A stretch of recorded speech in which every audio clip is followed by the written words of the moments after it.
Welcome back to the No Clue podcast. We have returned. I'm not exactly sure what episode this is, but we are back. 154. 154. I'm one of your hosts. I'm Mike. And I'm Tyler. Welcome back. So Summer League is going on. By the way, before I get too far in this, we will be talking about movies and music after we get through the Summer League. So yes. Okay. Summer League is going on. A lot of young talent, man. Good talent. Some older guys are playing in there. I saw Beasley out there, Brandon Knight. Fareed, yeah. It's crazy. Fareed's been out of the league, what, like 2 years? Maybe 3. Man. Yeah. I'm happy he's getting a chance. I think he's rebounding well too, which is so expected for him. Oh yeah. He's someone that it's kind of weird that he's out of the league because what he does is something I just think he'll be able to do until he dies. You know? Yeah, and it's weird because a lot of teams miss that off the bench. Oh yeah.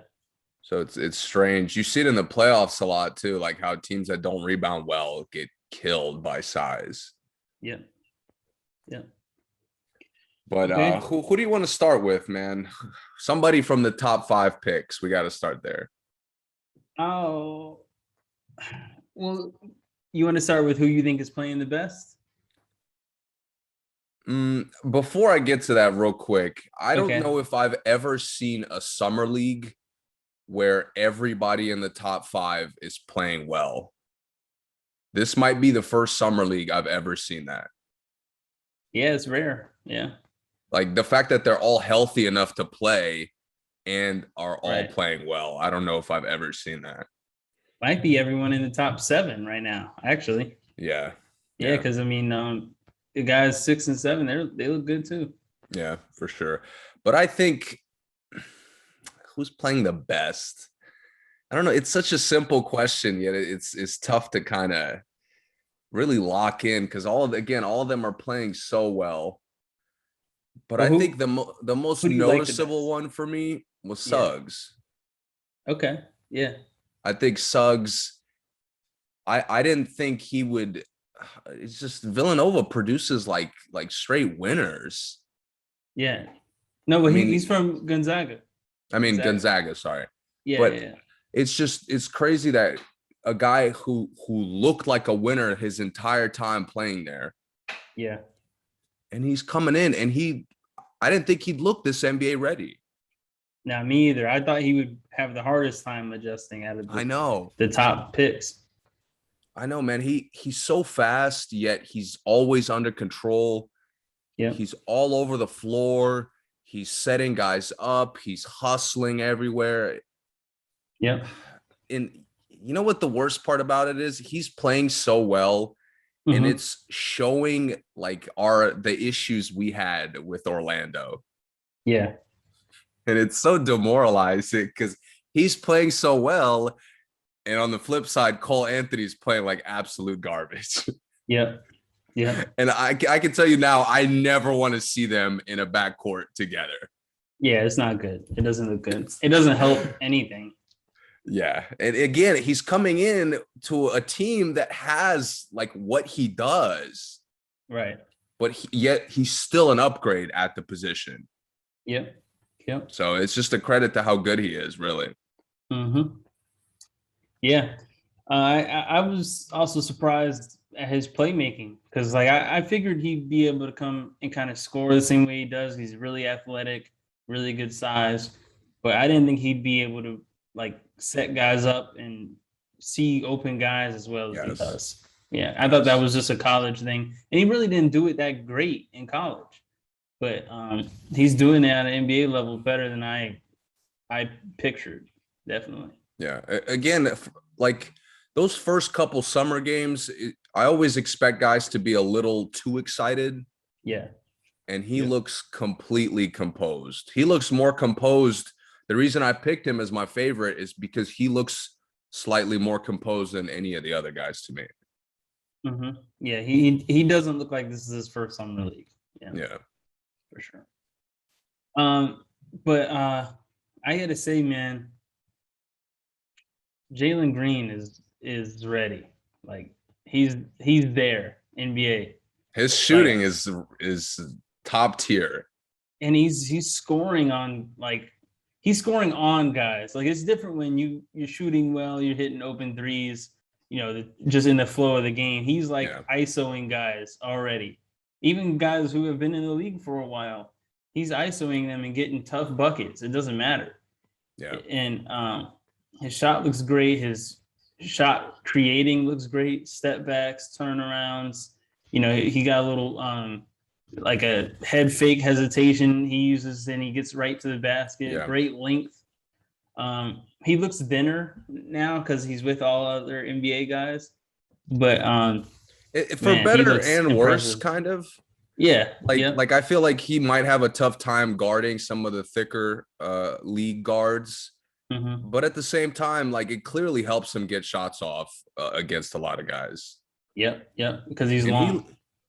he looks the most primed to come out and get like multiple 30-point games in a short stretch, or Yeah. have a month where he's just lights out and not missing or shooting like 50-60%.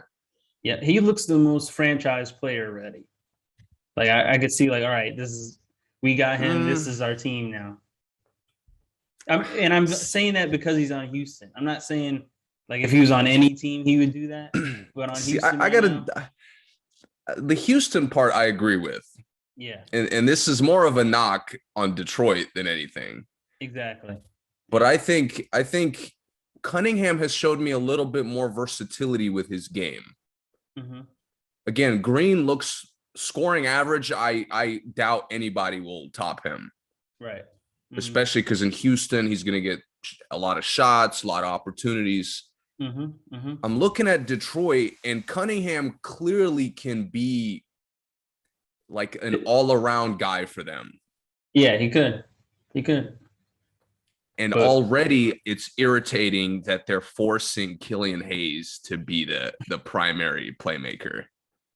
exactly. There, That's why that's my issue with it. yes, 100%. And the problem is like Cunningham hasn't shot the ball that well, but Mhm. it's not like it's nothing like mechanic. It's nothing that's gonna, I think, bother him in the long run. I think he's just missing. Yeah, because he's not getting like strapped or anything. He's just missing Exactly. shots. Yeah. Exactly. But the problem is I watch Houston and Jalen Green, like there's a concerted effort for him to get off. Yeah. Mm-hmm. Detroit is not giving that same effort to Cunningham. But the thing is, even when the season starts, Cunningham won't be better than Grant on the team, because Grant just came off of getting 23 points a game, last year. Why? It's not about him being better than Grant. It's about him having the ball more. No. I'm saying in this summer league he should have the ball more.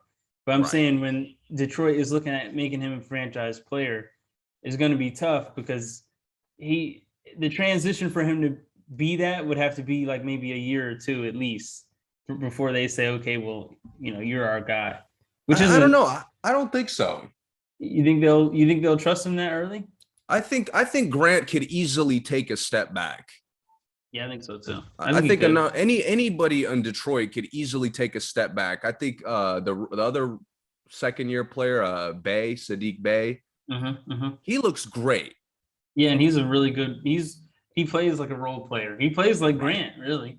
Right. In a lot of ways. But again, there's this weird. Okay, so like I don't understand why Bey has to run sets. Right. To be honest, Bey is a guy I don't really even need to see in the summer league. Right. Killian Hayes, on the other hand, I get that you want to play through him. You want to see what kind of guard he is. Yeah. But when you're doing that, you put the number one pick in the corner. Right. And that, to me, I haven't seen Jalen Green just sit in the fucking corner. No, I'm kind of confused on how they expect to use Cunningham, because they use him as if he's like a elite shooter, and he's really just an okay, like just pure shooter.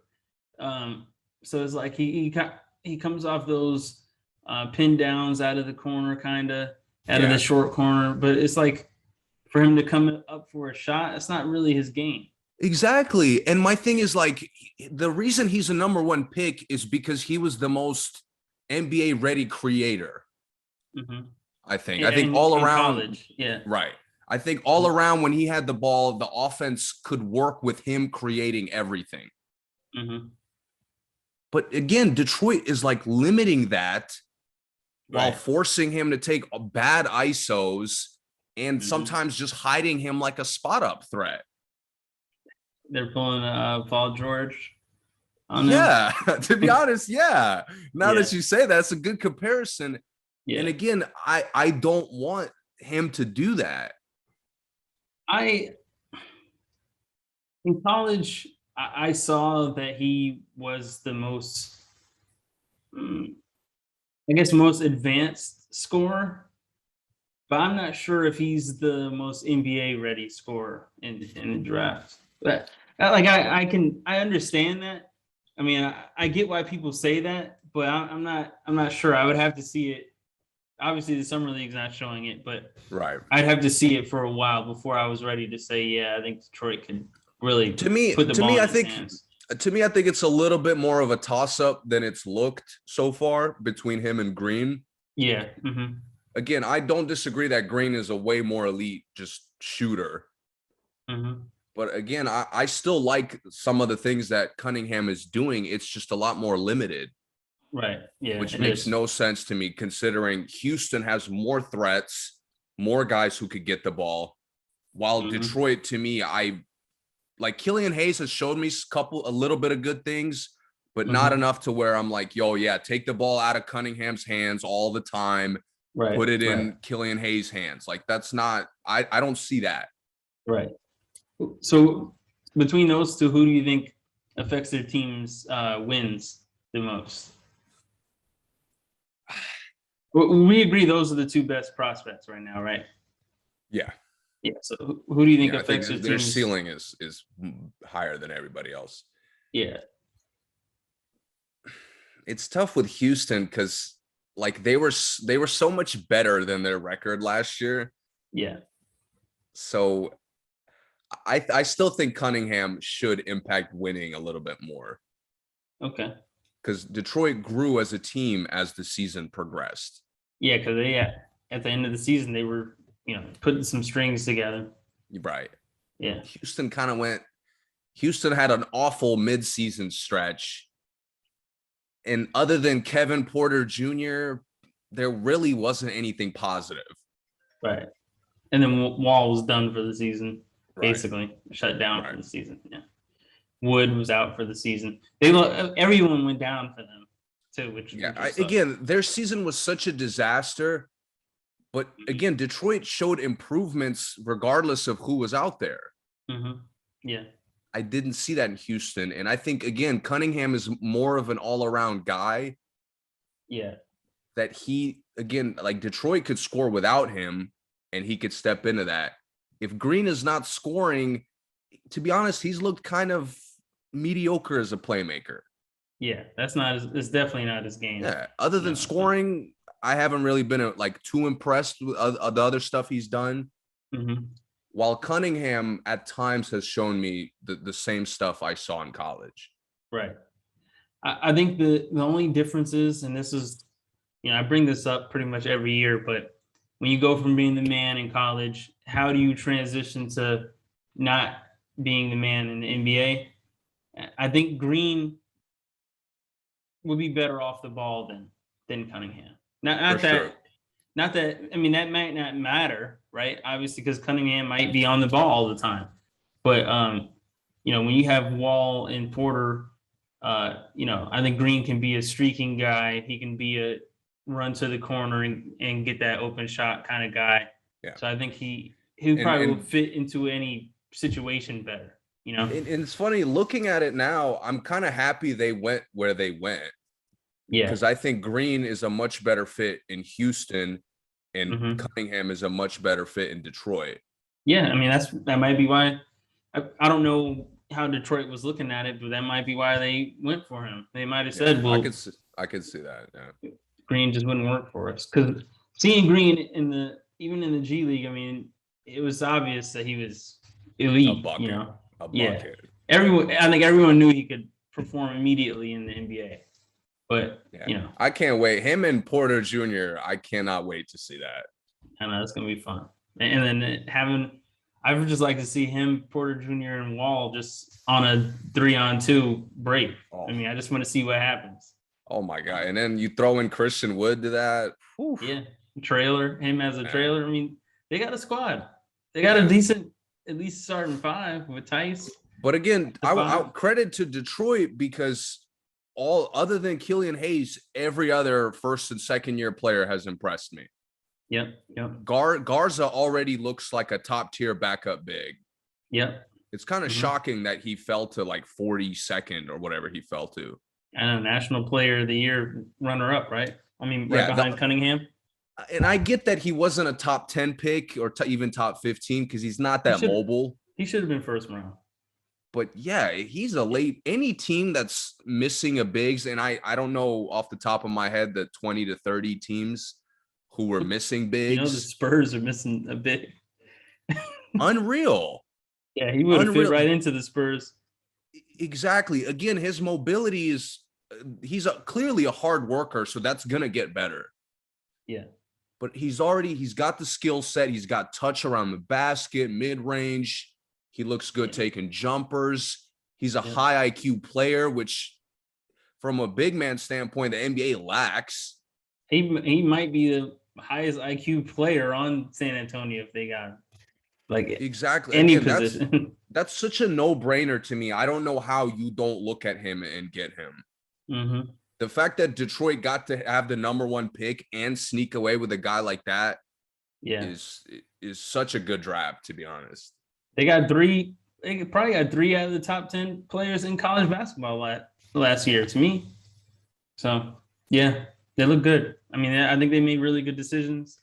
I think they were kind of smart with the offseason by not doing anything. I mean, I think that might be the right way to go this time around. Only because they had such a good draft. Exactly, yeah. No promises to anybody. You don't have to appease any veterans. Just you got a young team, and that's what we're doing, and that's fine. Yeah. Okay. Tell me some other players you've seen that you liked. Well, Mobley I saw for like a super quick second. And again, he's huge. He is. And he's so mobile. Again, even if he doesn't play well, I can't even picture him not contributing. Right. Me too. So I don't know how he'll fit into Cleveland because they're kind of a strange roster.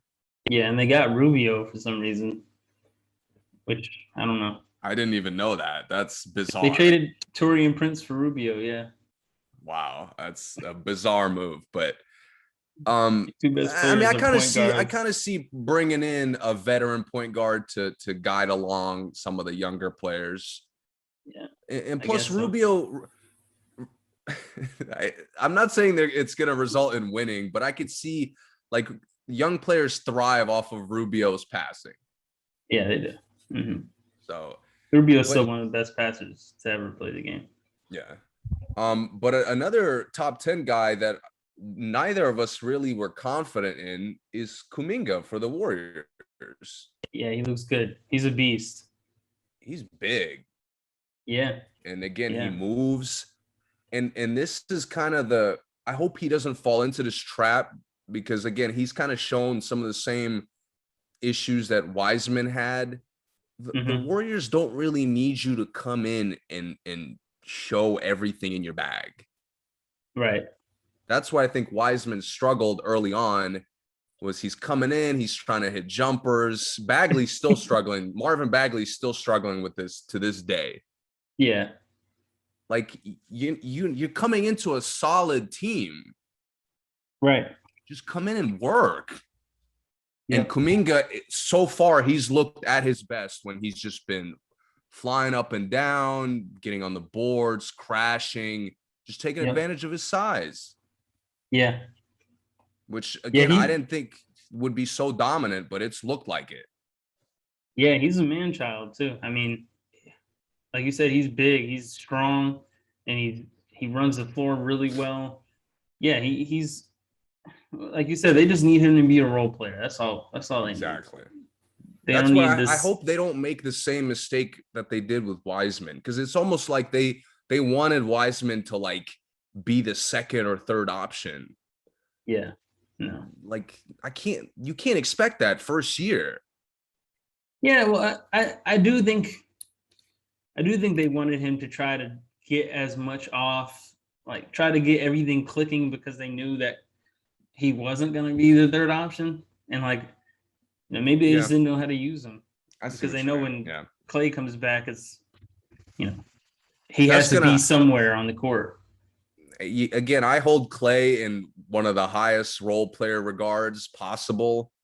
Oh yeah, So I expect big things just out of their play style next year.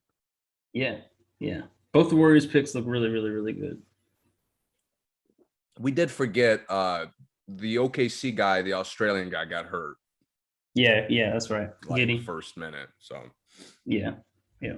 And Green is out for the rest of the I summer think league I apparently. think Suggs just got hurt, something with his wrist maybe. Mm. Yeah. So But now again, now that we've seen them and we see like a little taste of what they could do. yeah, I've seen enough from Suggs, Green, Cunningham. I don't need to see them anymore. yeah. A few more Anybody else that stood further. out to you? Yeah, a few more further down the line. Obviously Davion Mitchell looked amazing his first game. I saw it might have been his second game. I saw him play against Charlotte. I mean, his defense was crazy. He was blowing past everybody, and he is just super strong, man. I mean, he's way stronger than I thought he would be, like to other, you know, like the best players in the country. He's still like the strongest guy on the court. Right. So I mean, that's no surprise, really. We kind of knew what he was going to bring. Again, just makes me mad at the situation he went to. Yeah, yeah. I think they'll find something for him though. I really do, because he kind of is like the undersized too. You know, a lot like Marcus Smart, because he's not really a point guard, but he's just a point guard height that you know elite defender. I could see them. The problem is not like whether they find something for him, he's gonna take something. I know that. Yeah, The problem is I could see like you don't want to get hurt if you're a Sacramento guard next year because you're gonna come back without that same playing time. Yeah, yeah, Other than Fox, like if Halliburton misses some time, I could see Mitchell stepping in and taking a good chunk of his minutes. yeah, yeah. That's So true. Yeah. and Halliburton was great. Like I just think Mitchell could be that good.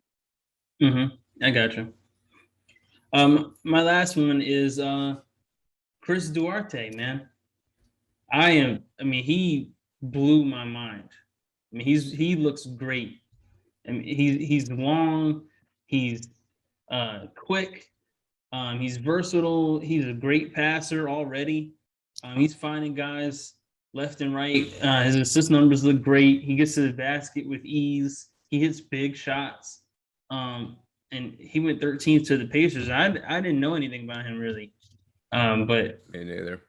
he's been my biggest surprise as far as like me being impressed so far in the draft, because I think even the other guys that like are playing good, I like knew they existed, but Duarte, man, and the Pacers needed a good point guard. Yeah, I think that's it as far as like individual first year guys that stood out to me. Yeah, I think so too. Yeah, yeah. I do like Miami has Omer something. I saw him Uh, for about a half. I don't remember his foreign name. I can't remember, but he looked like he had a nice skill set. and this is a rookie. I believe so. I don't know if he was Okay. drafted or not. Oh, okay. Yeah, yeah. Maybe not. Okay. Okay. But besides that, I do want to make one final point about the summer league. Mm-hmm. all the guys that didn't have a summer league last, not all of them, but a majority of the guys that didn't get a summer league last year Yeah. and got a year in the league and are Yeah. now playing summer league, it shows. Oh yeah. Yeah. It It shows does. quickly. Your New York duo, that they Yeah. don't even need to be playing in the summer league. I know. Yep. Every time Quickly has touched the court, he looks like the best guard. Yep. Yep. Same thing for Tyrese Maxey, looks great. Peyton Pritchard looks great. Yep. Who am I'm missing? I feel like a lot of guys off the top of my head. The Jones brother Oh, looks great. Trey Jones, yes. I think he looks great. Yeah, Desmond Bain for Memphis looks really good. Yeah, he does. All these guys, and they didn't have not all these guys had like a elite rookie year. No, none of those guys did. But getting that experience in the league, it's clearly shown with a lot of them. There is a few exceptions. Cole Anthony doesn't look that great. Killian Hayes, as I said, doesn't look too great. Yeah. But Pritchard has been the best player every time I've seen him on the court. Yep. And Hayes and who's the other one you said? Oh, Anthony. Cole in their Anthony. defense. Yeah, in their defense, they're both coming off injuries too. So I'll give them a pass because they both had season-ending injuries. So, but still, yeah. I mean, to your point, that 1 year does a lot. You know, a whole lot. Yeah. All right. Let's see. What else do we have for the NBA? Anything else happen? Kawhi resigned. Luka resigned. Those aren't really big deals. No other changes. Yeah. Oh, Schroeder to the Celtics. Oh God. No. I mean, I'm happy for this. It's a great move by the Celtics. But seeing a guy lose that much money for a bad playoff run is heartbreaking, to be honest. Yeah. Well, you know, it's more than a bad playoff run because, and I know people are saying that, but if they had gotten Westbrook, if Schroeder averaged 40 points a game and they got Westbrook, he was still getting traded. You know what I mean? Like it wouldn't have mattered. Westbrook still takes takes supremacy over. No, I agree with that. It's just, $5 million. Yeah. To me, I don't care how bad Schroeder played all year. He's proven that he's worth significantly more than that. Yeah, I think so too. Yeah, he's proven at least double digits. The problem that now he comes into Boston kind of not fixing is he's coming in as a starter. Yeah. If there was one thing I doubted him last year is being a full-time starter. Right. So I don't know. I mean, him and Smart could be fun together, but the consistency I don't trust. Yeah, I mean that's valid. It's definitely valid. Yeah. Okay. All right, let's get into. You want to do movies or music? Let's go music first. All right. Okay, music. Where do you want to start in music? Migos? Because it's been that was like the first big thing that dropped since we've right around the playoffs or right before the playoffs started. Yeah. Okay. Culture 3. They're back. Culture 3. Yeah. Hopefully you've heard it by now. Hopefully you've heard most of these by now, by the way. But yeah, the year, by the way, last time we talked about music, it was a very slow, reserved year. Yeah. It was stuff was coming out every now and then. The reason we stopped talking about music besides, the playoffs was because we weren't getting like big release weekends. No, we weren't. We still haven't had that many, to be honest. No, we haven't. And we would have just come in here and just said, hey, I listened to this. It was cool. And then we just would have moved on. And we just didn't see the point of that. It was so much basketball to talk about. So much, yeah. Music fans, I'll definitely post and make sure people know we're back talking about music, but we're catching up on a lot of stuff. So, all right, what'd you think of it, Culture 3? To be honest, I was shocked by how much I loved it. Yeah, it was one of those Uh, for sure. I mean, Did you like Culture 2 that much? no, Yeah, me either. no. Culture One, I enjoyed a lot. I didn't love it as much as a lot of people did, Mhm. but I did see the like why they became such a popular group from that album. But yeah, the hits are you know, you can't argue the Yes, hits that are on there. They're yes. amazing. Yeah. So top tier. Yeah. And, Hmm. and their first Culture, to be honest, has legitimate claim in a like album, like not album of the decade, but a top albums of the decade list. Oh yeah. Yeah, it does. Uh, but since then, I haven't really liked them, to be honest. Yeah, they fell off. They're trying a lot of things, splitting up all these different albums. They're Yeah, it's collabing with other people. Yeah. yeah, like after that album, Quavo had this like strange solo rise and then fell off a cliff. Yeah. Then they, like you said, they all put out solo albums. And Offset was the only solo album I really liked, Hmm. but it didn't stick with me to the point where like I was going back to it months after. Right. And there was a lot of hype around Culture too, and it was such a disappointment for me. It was very commercial, very Yeah, way radio too heavy. long, just way Yeah, too that many too. tracks. Yeah. Yeah. Again, one of the things I love about Culture One, 10 songs. Like that couldn't be a more perfect length for them. Right. Yeah. And here it's the same like lead up where Culture Three, Culture Three, Culture Three for like months. We're hearing about it. And Yeah. I'm at the point where I'm like, yo, I don't give a shit. Like I'm burned out hearing these guys all the time. Right. Right. And then it drops and my heart drops because when I look at the track list and see 24 songs, I Yeah. was like, oh no, like I don't even want to listen to this shit, to be honest. Hmm. That was my thoughts going into it. Me And too. then 5 tracks in, I'm like vibing as I'm listening to it. Like it's making Yep. me want to move, it's picking up the energy. The the Yep. Yep. beats, the beats like get better and better as the album goes on. Yeah. And again, that's really the biggest focal point for me. This is the best beats I've heard all year, Okay. I'm not mad especially at that. considering the artists they're being made for. I Hmm. mean, I had fun with every song, Yep. and I didn't like every song, but even the songs I didn't like, it was enjoyable to listen to like throughout the album. Yeah. So that to me was by far the biggest takeaway, where for 24 songs they kept my attention. Yeah.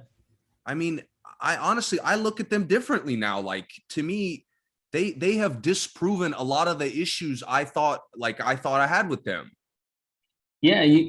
I think one thing, there was a time where people questioned if they had talent as rappers. They just thought, oh, they're cool together. They're just like three hype men, really, that say some cool stuff sometimes, but are they really good rappers? Not, people weren't sure going into this Right. album for sure. But Right. man, I mean, they showed a lot of skill on this album. A Skill as far hundred as percent.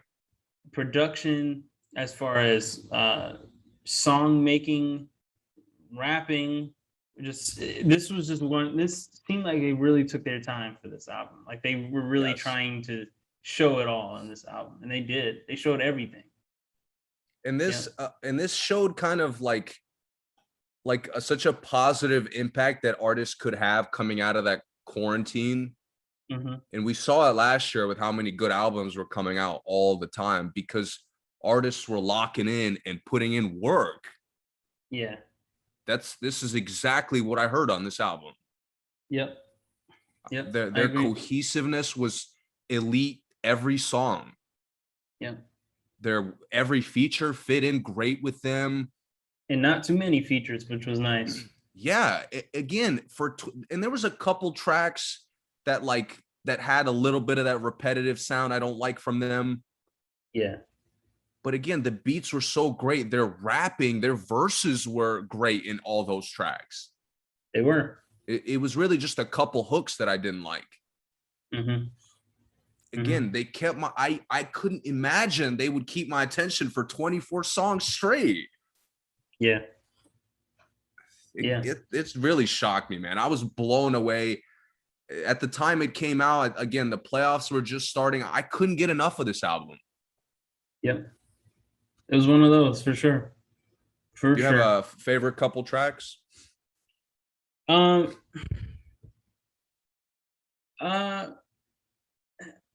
actually really liked Picasso with Future. I was surprised, but I liked it. I liked Mahomes a lot. I liked the New Money, and I like to Light It Up with Pop Smoke.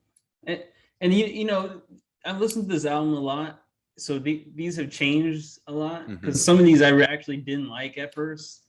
Yeah.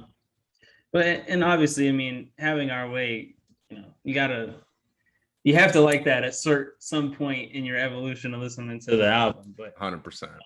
And I'm with you. Like Mahomes, at first I was like, yeah, I'm not really like, it's not one of my favorite tracks. Yeah. But like on repeated listens, I found myself going back to that song a lot more. Exactly. Yeah. I thought what are your favorites? I thought the Bieber track, What You See, was really great. Yeah. And they always have great chemistry with Bieber. Yeah, it's kind of crazy. Yeah, more Quavo than the rest of the guys, but again, it just worked out so well.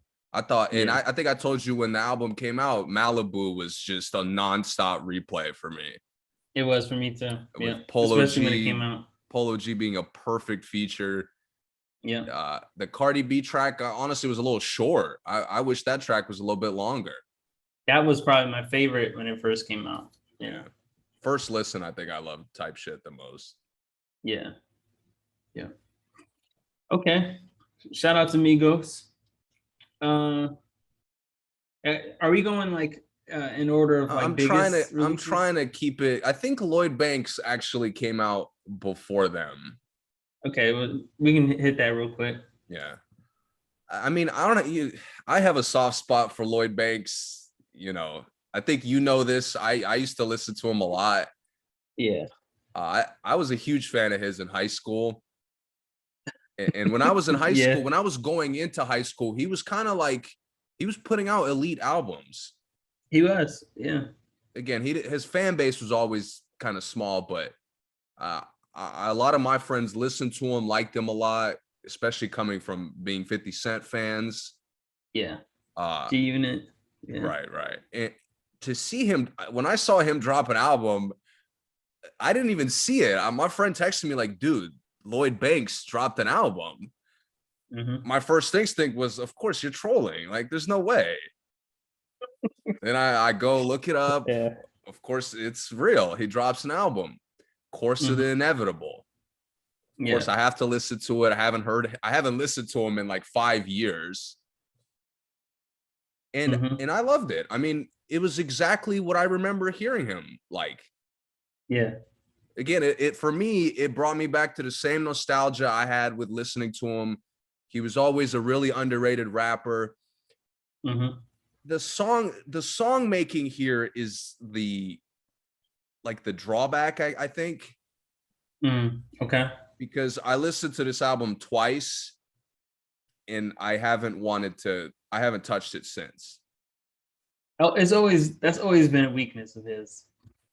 But I think in the past, having more features, having a little bit more like of just song making versatility helped him out. He didn't just have other rappers as features like he basically did on this whole album. Right. And this album was just top tier rapping.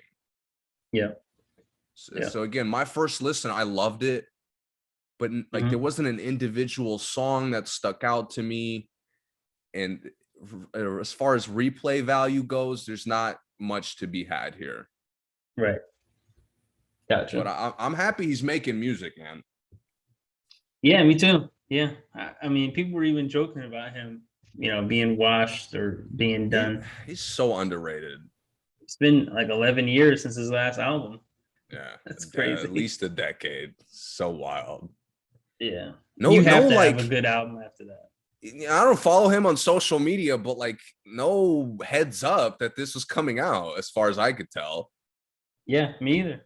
Yeah. I guess no one would promote it. There's no one who would say like, "Yo, Lloyd Banks is coming." But yeah, I would only recommend this to people that already like him. This isn't. I wouldn't recommend this to like people that I want to get into Lloyd Banks. Right. I gotcha. Okay. Let's go to Doja Cat real quick. No, actually, no. Let's stay on rappers. Tyler the Creator. Let's do that. I want you to tell me your thoughts on this one, because I've been a Tyler hater most of his career coming into this. By Tyler hater, what do you mean? You just haven't respected his talent, or I've respected his talent. I've just never I just haven't really liked his music. Yeah. Not really my taste. Yeah, me too. And this didn't change anything for me. What? Nah, it didn't, man. You're kidding. Listen, I think that him as an artist, I probably have a lot more respect for. I think the beats on here were absolutely fire. I think the choices for features were really cool. The song making on here was great, but just him rapping still doesn't do it for me. Honestly, it doesn't. Him as a rapper doesn't do it. I can't believe some of these tracks have like 54 million listens. Dude, this album is competing for being the best album of the year. Not for me personally, but like of the mainstream appeal. It is, yeah. And I completely understand, to be honest. I understand too. I really do understand, but he hasn't gotten any more for me than he was. But I think he's a better artist than I did before. That's I'll agree with that for sure. And I do think this is the first album, and he's always been versatile, but it's never really been on a single album. Yeah. It's always kind of album to album. He switches up kind of his style, whether it's rapping, he'll have like an Igor where he do something completely different. But the album still overall sounds the same. Right. Yeah. This was finally, he made an album where he blended in some of that sound. He did. Yeah, absolutely. And what stood out to me, where I guess we completely disagree, is the rapping. This is the first time I heard him rapping, and I'm like, yo, I'm actually having fun listening to it. There were some songs that he rapped really well to me. Dude, the first half of this album was to me a really good rap album. And I'm not mad at you that we don't see eye to eye, obviously. No, I mean, I don't disagree with you. My only issue is very minimal. It's very petty. I wish DJ Drama would shut the fuck up. That's it. It's the Gangsta Grill's tape. Okay, supposed to be. I mean, come on. On a mainstream top tier album, I gotta come back to this shit and I gotta skip almost the first 2 tracks because he's almost overwhelming the songs. Especially the first one. The intro, my God. Yeah. No, you're right. You're completely right. And I agree. And I completely understand doing that on one of like Lil Wayne's 1,000 mixtapes. Yeah. I get it, because once you shut up, Lil Wayne is gonna kill it. You'll move on. Yeah. But this finally, Tyler flexes his versatility. I thought all the kind of nuanced sounds he went for, I enjoyed. I agree. Even when he Me started too. veering away from rap towards the second half of this album, I Yep. enjoyed pretty much every track. hmm I thought his chemistry with every artist on here was great. Absolutely. That was a huge highlight for me. Yeah. And Yeah. again, like this is not the album for the DJ to hype up. It's not. The Yeah, like quality they of the should have album had hypes it up. they should have had a conversation with that. Like, yo, man, I don't need you to do all that on this. Or DJ Drama should have just listen to the song and said, this doesn't need me on It this. just it felt so old school in like a bad way. hmm He tried to add like a mixtape flavor to something that's clearly an album. Right. Yeah, the artistry on here is definitely speaks album. Like he went in here looking to make a cohesive project. 100%. A Yeah. 100%. And I mean, even there's a couple of tracks on here that are like almost 10 minutes. Yeah. I thought they were great. He switched it up.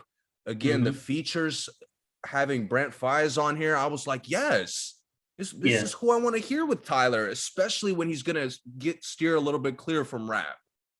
Yeah, because he kind of has that. They almost had the same chemistry that Tyler and Frank used to have. Like when they would make music together, but Frank 100%.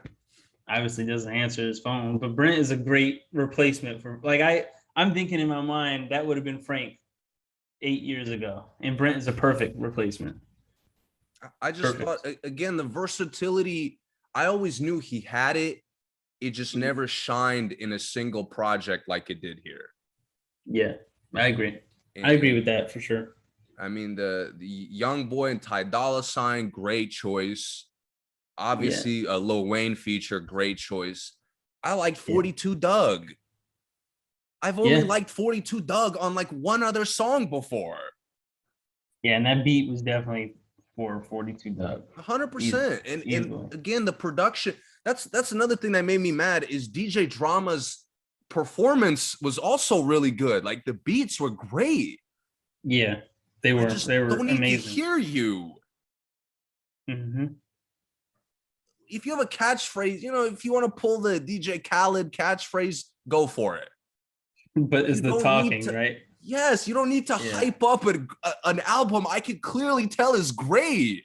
Like I'm listening to it, DJ Drama. You don't have to tell me to Yes. listen to it. Like I'm here. Yeah. Exactly, dude. That's it.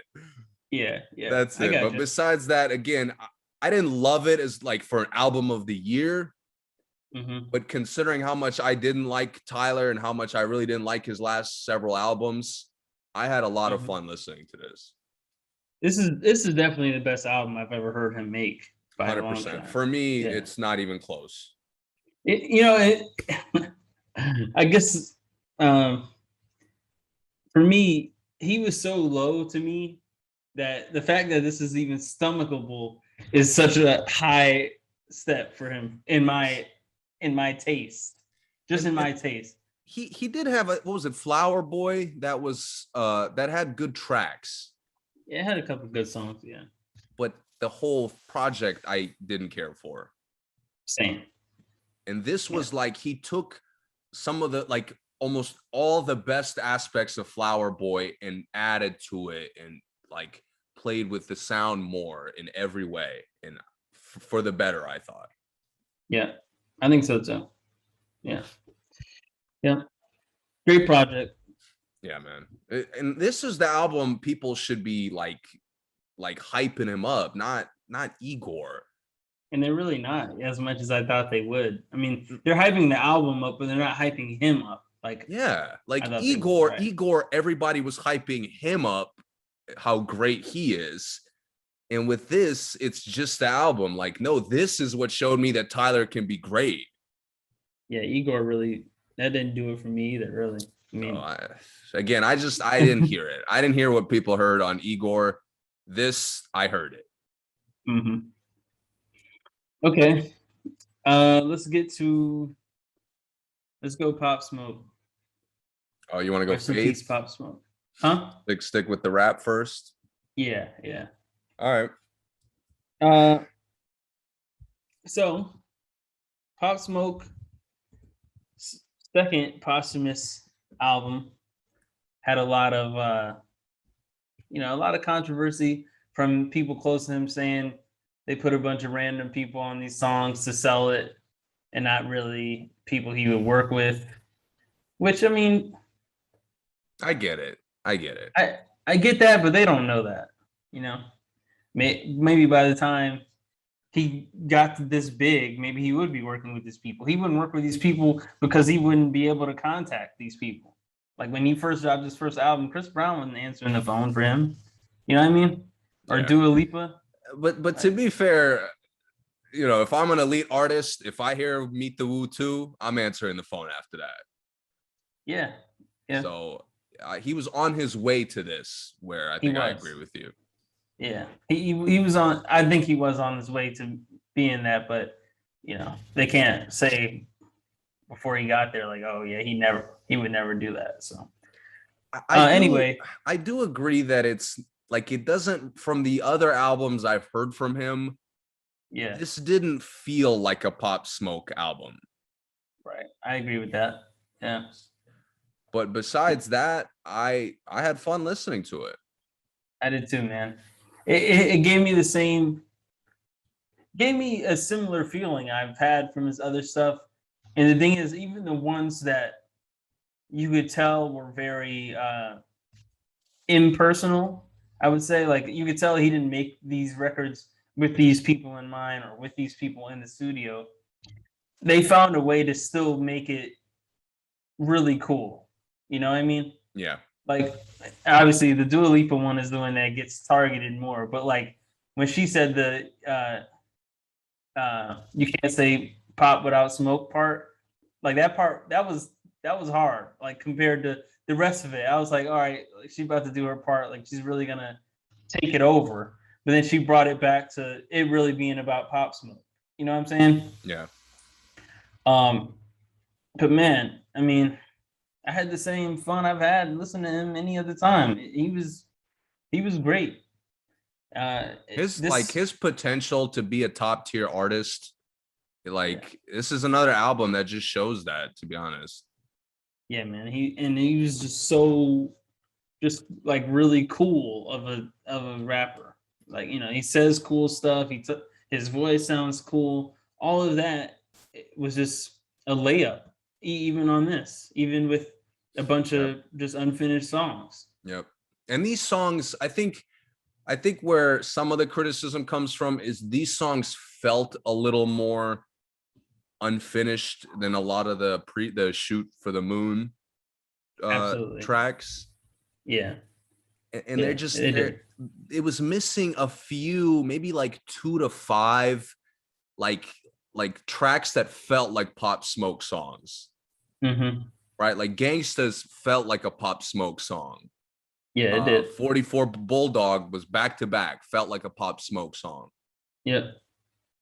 Yeah. I can't pinpoint a single song that felt like a specifically Pop Smoke track. Yeah, I would agree with that. Yeah. So, and for the Pop Smoke purists, I understand why that. Right. Right. But again, I thought how they put it together was really well. The feature choices were really good. I mean, Manslaughter's been on my replay since it dropped. Yeah. I mean, him working with Chris Brown, I mean, it's such a W. Yeah, it is. I can't picture an easier W than Pop Smoke and Chris Brown. Yeah. Again, I thought Kid Cudi working with him was like a surprise. It was a surprise collab, worked really well. Yeah. For all the Quavo work he's got, the Takeoff song was really good on here. Yeah, it was. Yeah. So again, I have a minor issue also with this is I didn't need the deluxe at all. No, me either. That was too much. The deluxe fucking sucked. Yeah. I literally, for the first time, I was like, dude, these are tracks I do not need. Yeah. And if I'm putting together a Pop Smoke playlist, none of these tracks are going in there. Yep. So, but it was a little bit more of like the people he did work with. Mm-hmm. But it's just I was just kind of surprised that the tracks sucked as much as they did. Yeah, and the thing is, if they were gonna put the people he worked with, they should have just been on the album. Like it was no reason for them to be on the deluxe. You know? It makes it it makes it sound like impersonal when they're like when the artists he worked with the most are in the extra tracks rather than the main tracks. Yeah. That was a weird choice. And then they gave us Dior for the 10th time. They really got to stop that shit. For the 10th time. So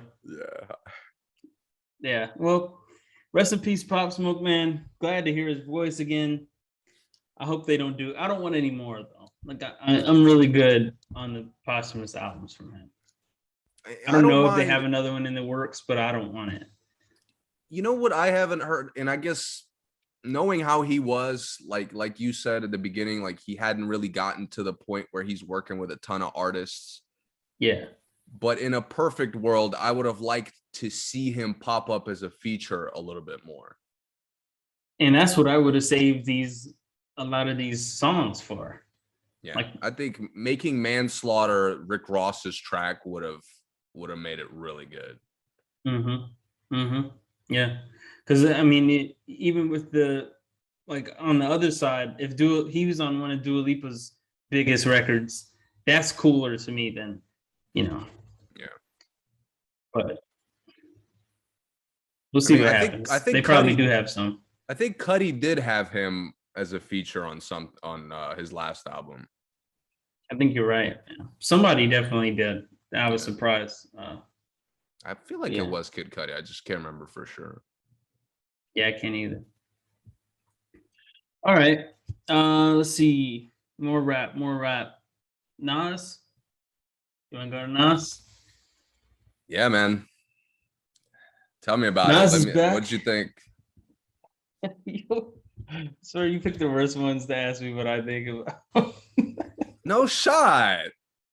Oh man, King's Disease 2, man. I'll say the second half of this was amazing. Second half of this album was flawless. From Store Run Down, great album. But before Store Run, he was losing me though, man. I'm gonna be honest.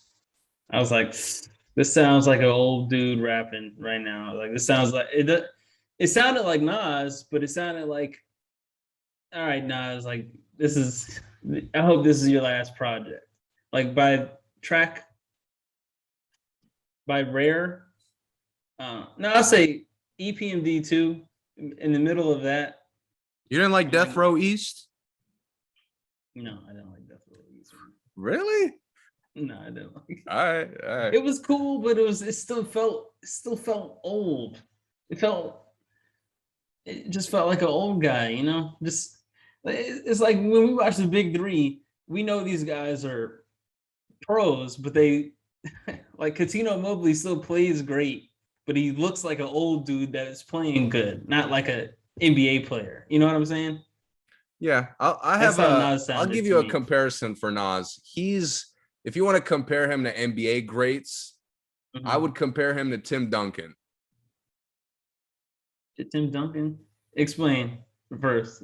In his peak, MVP, champion, unstoppable. Yeah. Nas in his peak was a top 3, top 5 rapper, has a classic one of the greatest hip single albums ever, a number of other top tier albums. Over the course of the career, you forget how good of a rapper he is because it's so boring to watch, just like it could be boring to listen to. Yeah. That's fair to say. Comparison. Yeah. But where my credit to Nas goes, similar to Tim Duncan, is how he's sustained his talent over time. Yeah, absolutely. Like to me, I hear a lot of the other artists who've been around, and like Jay-Z, I completely agree with you. Sometimes he sounds like an old guy. I hear that from Kanye. I hear that from Eminem all the time, you know. Yeah.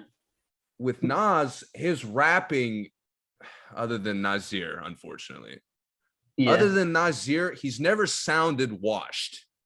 Right. No, he definitely doesn't sound washed. Right. You're right And about that. and this King's Disease 1 was like, I enjoyed it, but didn't really go back to it. Mm-hmm. This album had a little bit more energy for me to go back to. For sure. For Like, I sure. think this was a great sequel to his first King's Disease. I think so too. Yeah, it And, was. It and was. again, it's a very complete. There's Nas. I've never accused Nas of having replay value.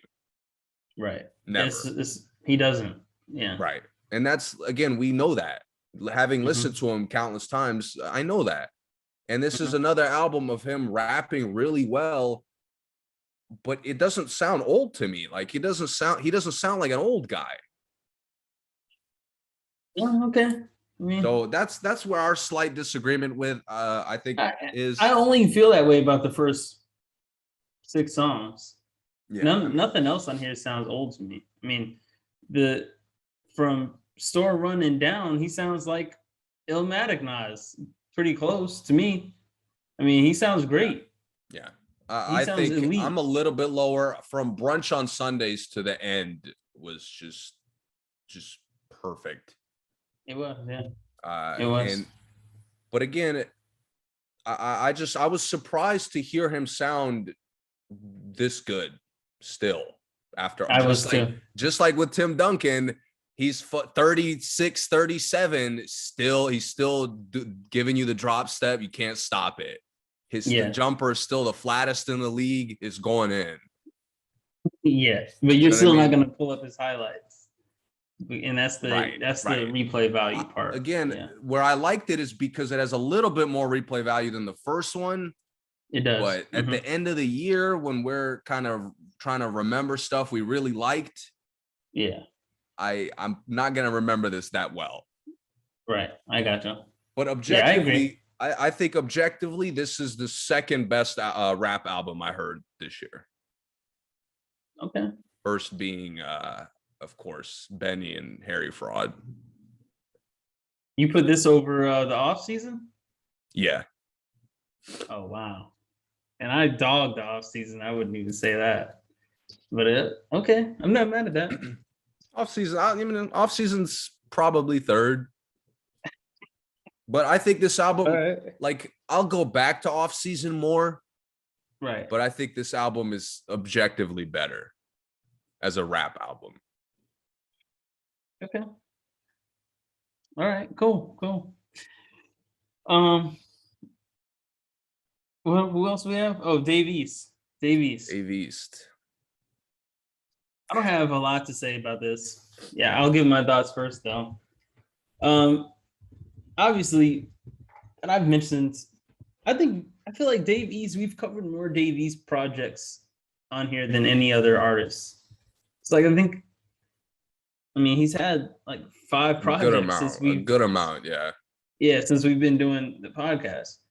And I gotta say, over the course of the last 3 years, my fan trajectory has went up higher and higher and higher, and my respect for him has went up higher and higher. Like, I always liked Dave East, but I didn't think I was really a fan because I liked a couple songs and I hated a lot of songs. Like, I didn't have a good balance of what I liked from him, right? So going into this, from Karma 3, which I love, Survival, which I loved, this I knew, because I knew he was going to be doing it with Harry Fraud, so I knew it was going to be a lot of rapping. And I got to be honest, I wasn't confident he was going to be able to give me that. But sounds great, man. I mean, he sounds really, really, really good. Like, he really put together some great storytelling on here. So he's always been a real visual rapper to me. Like, when he's describing something, I see it very well in my head. He kind of went into the Griselda realm of rapping, where it's just loop and him just spitting on the loop. Like, obviously, this isn't like a supposed to be like a masterpiece project, like some of his other stuff, Arma 3 and everything. But man, I think he did a good job. I think he did a good job Yeah, showing that he could really rap. yeah. This is a good addition to his catalog. It is. It definitely is. Yeah.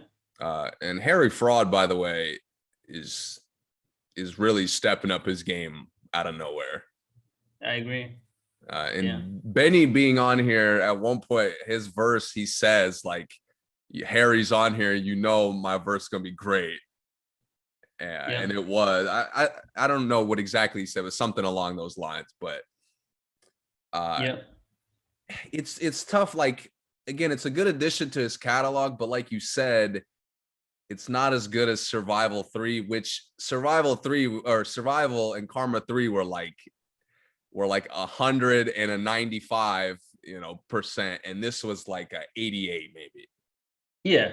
Yeah. So like Definitely. it's a step back, but only because his previous couple projects were just so great.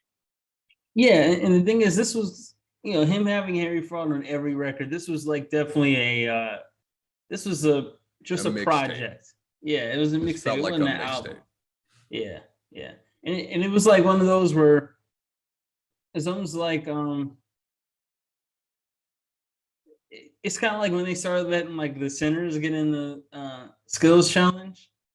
Like, yeah, sinners can. We know that sinners can handle the ball some, like, and they can hit shots and they can pass. But do we know they can actually compete in the skills challenge with guards? Right. Maybe not. And that's kind of how Dave is. We know Dave is a good rapper, but he's never been like the Griselda guys in his career, to me, as far as just put on a loop and I'm just going to spit bars for 4 straight minutes. So him doing this, showing that he can do it, was impressive. But it's just not a song making album. If you're looking for songs, for stuff like the last 2 albums, this isn't it. But if you're looking for just top tier, just spitting, it's good. I feel bad. He's like Survival was so great, and Karma 3 was a little bit worse. But again, like Survival was so great, I can't even picture him topping it. You think that's his peak? I hope not, but again, it's only because it's so good. Yeah. Like I'm not saying he's not capable of getting better than that, but I was so shocked at how great he was from the 3rd or 4th track to the very end, nonstop. Yeah. But this album, man, I really like the length of the tracks here. I thought it moves very quickly and it never even gets a chance to like slow down to a fault. Yeah. I was hoping for a few more New York guys, to be honest. That's fair. Like him and Fabulous are W every time. Yeah, they are. I needed another one. Yeah, I would have liked another one of the Griselda guys other than Benny. 100%. Conway, even if they didn't West kill Side, it. Yeah. Yeah, even if they didn't kill it, I just would like to hear it. 100%. And I think with Karma 3, he gave that with the deluxe a little bit more. He did. I remember the deluxe had a few more features. It wasn't specifically New York guys, but like more, elite hip hop guys, because he often sounds good with them.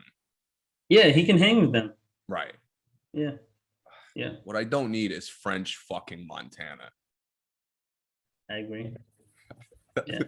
And he sucked, of course. It didn't surprise me one bit. I just do not understand why he keeps getting asked to be on records. I just don't get it. What does he bring to songs? Nothing. I really don't see the appeal. Like who's ever been like, yo, you hear the new French? Or yo, French is performing at my like local place. Like you try to go. Like who thinks like that? Nobody cares about him. Nobody's ever said that. Yeah. No. So we only ever hear about his albums because he has fire features on the singles. Right. He's like if anybody leeches off the industry or mooches, whatever you want to call it, it's French Montana. I'm telling you, he's gonna have to make albums without rapping on them one day. Like he's gonna have to just pick guys to be on songs and say, "Yeah, this is the new French Montana album," because he cannot keep making music as a rapper. There's no way. There's no way. I I refuse to see believe no it. appeal. It's he somehow gets worse. It's hard to get Like worse he than where doesn't he just is, man. stay bad. It's like I hate hearing him more and more every time I hear him on Yeah, something new. me too. Yeah, I usually skip his tracks now. To be honest, I didn't skip this one, but a lot of them where I see he has a single with someone or Oh, I haven't touched a any single that he's been on in years yeah, since the Sway Lee track. That was the only unforgettable. one, and that's Yeah, 100% Sway Lee. it is. So And I wonder if French recognizes that. I wonder if he knows that he doesn't contribute to the success of that song at all. Most of his songs. I don't know. He seems strangely confident for somebody who's so garbage on every track. Yeah, I agree. All right. You have any more rappers? I mean, there's a couple I missed that I'm gonna get to eventually.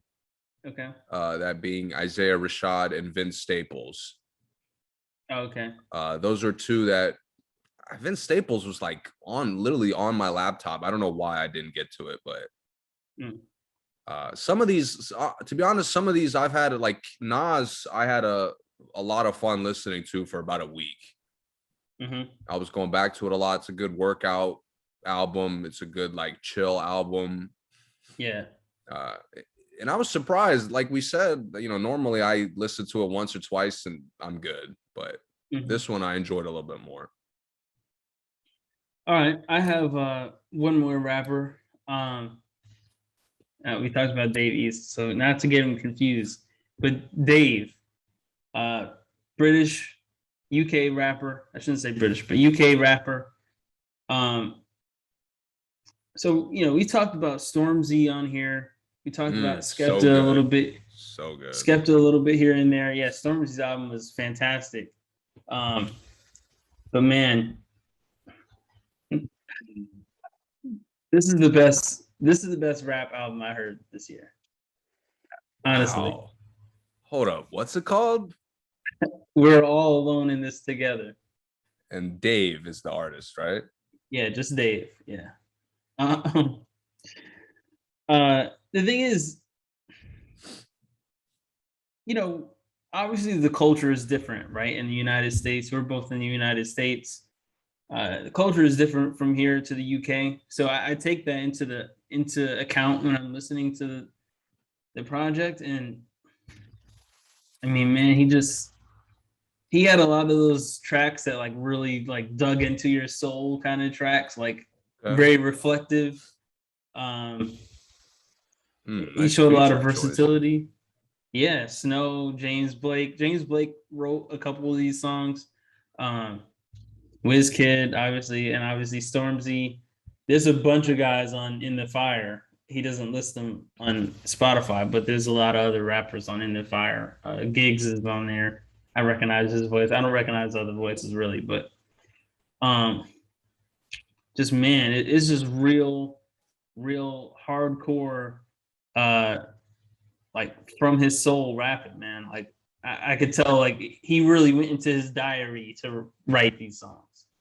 So it has a lot of replay value too. I've listened to Heart Attack a lot, even though a lot of Heart Attack is like basically a cappella, but the rapping is just elite. I listen to In the Fire a lot. It has a bunch of artists. They kind of give their different verses. System, you already know System is good with WizKid. You already know that's great. The Snow Allegra song is great. But yeah, man, I think it's a must listen for anyone who likes rap or who likes normal, like other UK rappers, Stormzy and all those guys. It's a really, really, really good project. Really good project. Right. Sorry, just putting it down. So I remember. Yeah, it's solid. Solid 12 project. Tracks, perfect length. I like it. I like the cover too. Cover looks cool. Some of them are really long though. So I see. That's fine. Heart Attack is 10 minutes of, You and know, a it's couple really 7-minute tracks here. and it's really 10 minutes. Like it's I would say 8 minutes of it is rapping, which is kind of crazy. I'll be honest with you. I don't know if I've ever heard a 7+ minute song and didn't feel the length. And I've liked there's Yeah. like even the Tyler song that I liked a lot with Brent Faiyaz. I felt how long it was. You'll feel the length probably on these two. Okay. In the Fire is cool because the beats switch up a lot, but Heart Attack's beat doesn't switch up and it's just straight rapping. Okay. But you really want to hear what he's saying, which was impressive. All right. Let's change gears to R&B. Right? Is that basically all? Everything else is R&B we have, right? Yeah.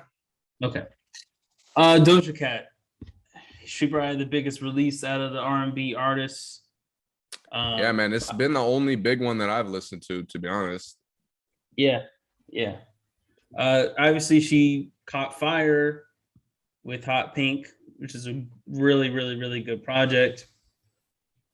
Obviously, she has like every song on there became a hit, just about like half of them at least. So she has some good singles coming into this. This is a track, right? Was a single. Yeah, Kiss Me More, and then I think she released the weekend one like the week before it came out. I think she did. So like people knew that one was coming. So tell me your thoughts, man. What do you think? This was another artist that I didn't really fuck with, to be honest. Mm-hmm. I never really got into her voice. Mm-hmm. And I really wasn't looking forward to this because I had kind of been burned out listening to a lot of the better female artists from last year. Uh-huh. So I was like, you know, like especially because I don't like her, like I'm not really looking for this. But I was wrong. She is this showed me that she is a top tier artist. Okay. Her versatility is top tier, and it's Super funny. top tier. It's funny because her like the way she sounds isn't that versatile necessarily, but how she incorporates it into different songs and how the songs like vary with her sound Yeah. is so elite on this album. Yeah. I mean, Yeah. like she doesn't miss once on here. Yeah.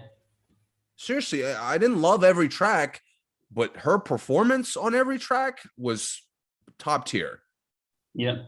Yeah. So like just as far as artist performance on their own album, this was flawless. Yeah. I agree. This was, I mean, the feature choice was great. The length was great. She never got like, I never heard two tracks that felt the same. Mm-hmm. Again, she changed it up in such creative ways, and her voice was like so unique on a lot of the tracks. Yeah. I mean, I loved it, man. I don't really have any deep thoughts because again, I had no flaws, no issues with it. Yeah, man. This one, she showed a lot of versatility, even in like subject matter too, which I always say is a big thing for me. She didn't really talk about the same thing every song. She found ways to be like the way she can switch tempo so easily is advanced for like female R&B right now. I feel like I think that's one thing I think that keeps. And I don't mean this like in a disrespectful way, but it keeps female R&B out of like the like popularity, I guess. Yeah, specific like because mainstream popularity for sure. Right, mainstream popularity, yeah. Because a lot of the tempos are very similar, but for her to be able to like, she does like the Drake thing where she'll sing half of it and then she saves the end for her rap first, or she'll rap the beginning and then have sing the rest of the track. And she had songs that were slow, that were more intimate, that were bouncy. Yeah, man, it's a really good project. And that's what surprised me is I always saw the appeal of her like a little bit faster paced, more like like dance kind of songs, Yeah. but the slower, more intimate songs were where kind of her, like the fact that I didn't like her voice was more noticeable. Yeah. I just I didn't get a connection like to the song in any way. Yeah. And on this album, I was like, every verse, I was like, wow, I didn't think I would enjoy that, but that sounded really good. Do you think you could? Do you think going like this makes you listen to her differently going backwards? Mm, Curious. I don't know. I'd have to see because like I'd given her a fair chance and Hmm. didn't really get into her music. Yeah. Uh, but this I probably listened to this album more than anything else this year. Well, except for again Benny and Harry Fraud. But Right. Right. besides that, as far as like mainstream albums go, I haven't listened to anything else more than this. What's your top three? I knew you were gonna ask, and it's changed. Oh my god. I Yeah. have a, Yeah. it's like okay, the weekend track is objectively the best. Okay. Uh, She even made uh Gunna sound good on here. I know. I was shocked. I was like, yo, this is gonna be the one miss. Like, yeah, I get it. You gotta throw him in, but he Yeah. sounded good. Yeah. Uh no, but again, the weekend track was my favorite. I think Alone was my second favorite. Hmm. And my third favorite, man, that's tough. I think Need to Know. Okay. Need to Know, yeah. That's a good three right there. Cool. Get Into I It was am. so fun too. Thank you. Get Into It is So my fun. favorite. I love it. I've fought with my friends about it. They're like, Get Into It sucks, man. I'm like, bro, Get Into It is a hit. Sucks. Oh yeah, Yeah. no shot. No shot. It's a hit. Get Into It is my favorite. Then man, hearing Eve on tonight. Tonight, I just like tonight. That's probably my second favorite. And then probably Alone is my third. So yeah. But I've been a Doja Cat fan, man. I championed Hot Pink. I remember, like, I won't say I was like excited for Hot Pink to come out, but listening to Hot Pink, I was really, I just really loved the album in general. Like, it's just really good album. But I didn't think she would be able to sustain that as far as the album goes, because I think, and I thought this before this new album came out, Planet Her came out, but she's at the point where I don't think she'll ever make bad music. And I say that because she knows, like, she's found it. Like, she's found it for her. You know what I'm saying? Yeah. She Like, seems like she could any flow she goes for can easily be like a radio hit. yes, yes. She found the formula for her now. And she'll always have a hit. Always. Yeah. So And specifically as a for you, right? The extended version surprisingly was the one I actually liked more. me too. Her getting Me it, too. her getting an extra verse in there, I was like, this sounds so good.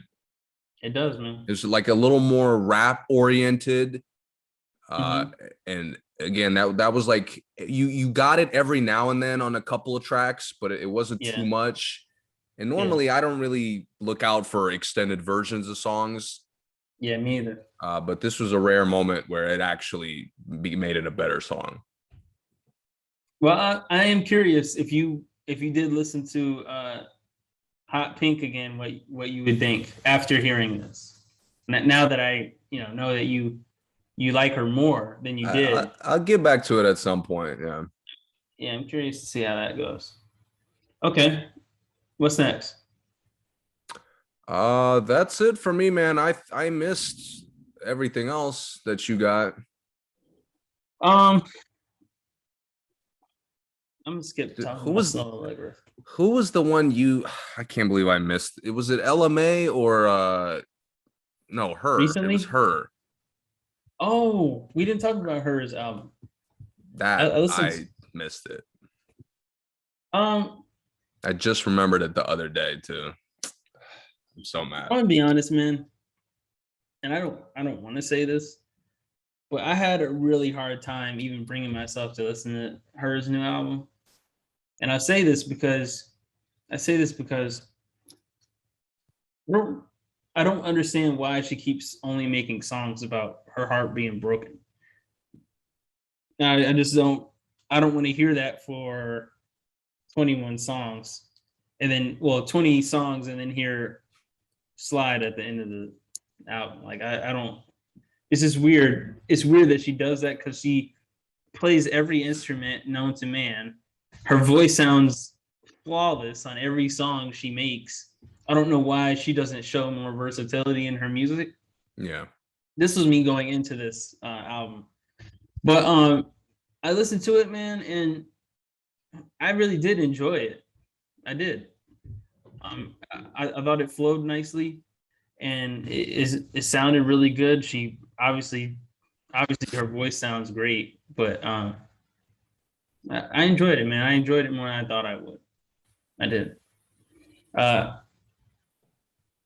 not gonna give my top three. I'll just say it's worth a listen. It's worth a listen at least once. I'll say that. Then I heard. I'm gonna just run through these quickly. I heard Tinashe's album. Tinashe's had a hard time in the past. Struggling to be a good song maker, good writer, I would say, because I think she has the swagger to make good music. Obviously, she has the looks to make, to sell records, but she's had a hard time with the songwriting, I feel like, since 2 came out, and making a full album. But I really enjoyed this album too, man. I don't know if maybe I was just in the R&B vibe lately, but this album had a lot of songs in here that I was impressed that, kind of rang nicely in my ears this time. Yeah. I gotta hear it, man. I don't remember the last album I listened to from Tinashe, but I didn't really like it. It was a number of years ago. That's not surprising, man. She hasn't had a good album. Right. And last time I heard her was on They's album. So she sounds great on there. So she's in good. Yeah, I got a good impression of her right now. So yeah. That's another one I think is worth a listen. All these I'm just saying are worth a listen. And lastly, man, she doesn't get a lot of credit or even really get a lot of recognition, and that's Tink. This is a great album. This is one of my favorite albums of the year. Okay. It really is. Heat of the Moment. It's called Heat of the Moment. I gotta get another one. And she's another one, man. She can sing. Her voice is, she kind of has like a squeaky voice, and that's not her fault, obviously, but her voice sounds great on here. The rap verses sound great on here. She's talking that, toxic at times, sexy. It's a really, really good project. It really is. I don't have much else to say about it, but I loved it. I went back to it over and over. I mean, it's only been a week, but I've been playing it like every day this week. So, okay. Yeah, man, it's one of my favorites of the year for sure. That's Tink, Heat of the Moment. That's all I got for music. Yeah, man, it's been a slow burn as far as like the music year goes. Yeah. But as always, there's always stuff under the radar. There's always mainstream stuff that doesn't get like the proper attention. Yeah. So this year's picking up, man. It's been a good summer. I've had a lot of fun listening to some of the stuff. Yeah, for sure. Yep. I gotta ask before we get into movies. A lot of people ask me, what do you think we're getting first? Do you know the question? I think same weekend, man. Same weekend. They're not dropping on the same weekend. There's no way. Yeah, they are. Okay. I think Drake will probably drop on Saturday. Kanye drops Friday. I think Drake will drop on the next day. So I'll say Kanye first. Kanye first. I don't know why he set up these insane expectations. I'll say Kanye first because I think Kanye needs it more. I think Kanye needs it. Yeah, more there's a new release date, I think, the 22nd, right? Next weekend, I think. And I think If that Drake's fucking matters. I think Drake's is done. So I think Kanye has been longer for Kanye. Obviously, the last album didn't sell well, but I don't think Drake needs to sell. He doesn't need it. He has everything else. He has the clothing. He has all this other stuff going. Not that Kanye needs money, but I think Kanye needs to put music out. Yeah. Yeah. Movies. All right, movies. Yeah. We got some superhero movies to touch on, of course. Which one you want to start chronologically? Yeah, let's do it. All right. Black Widow has came out, graced our screens.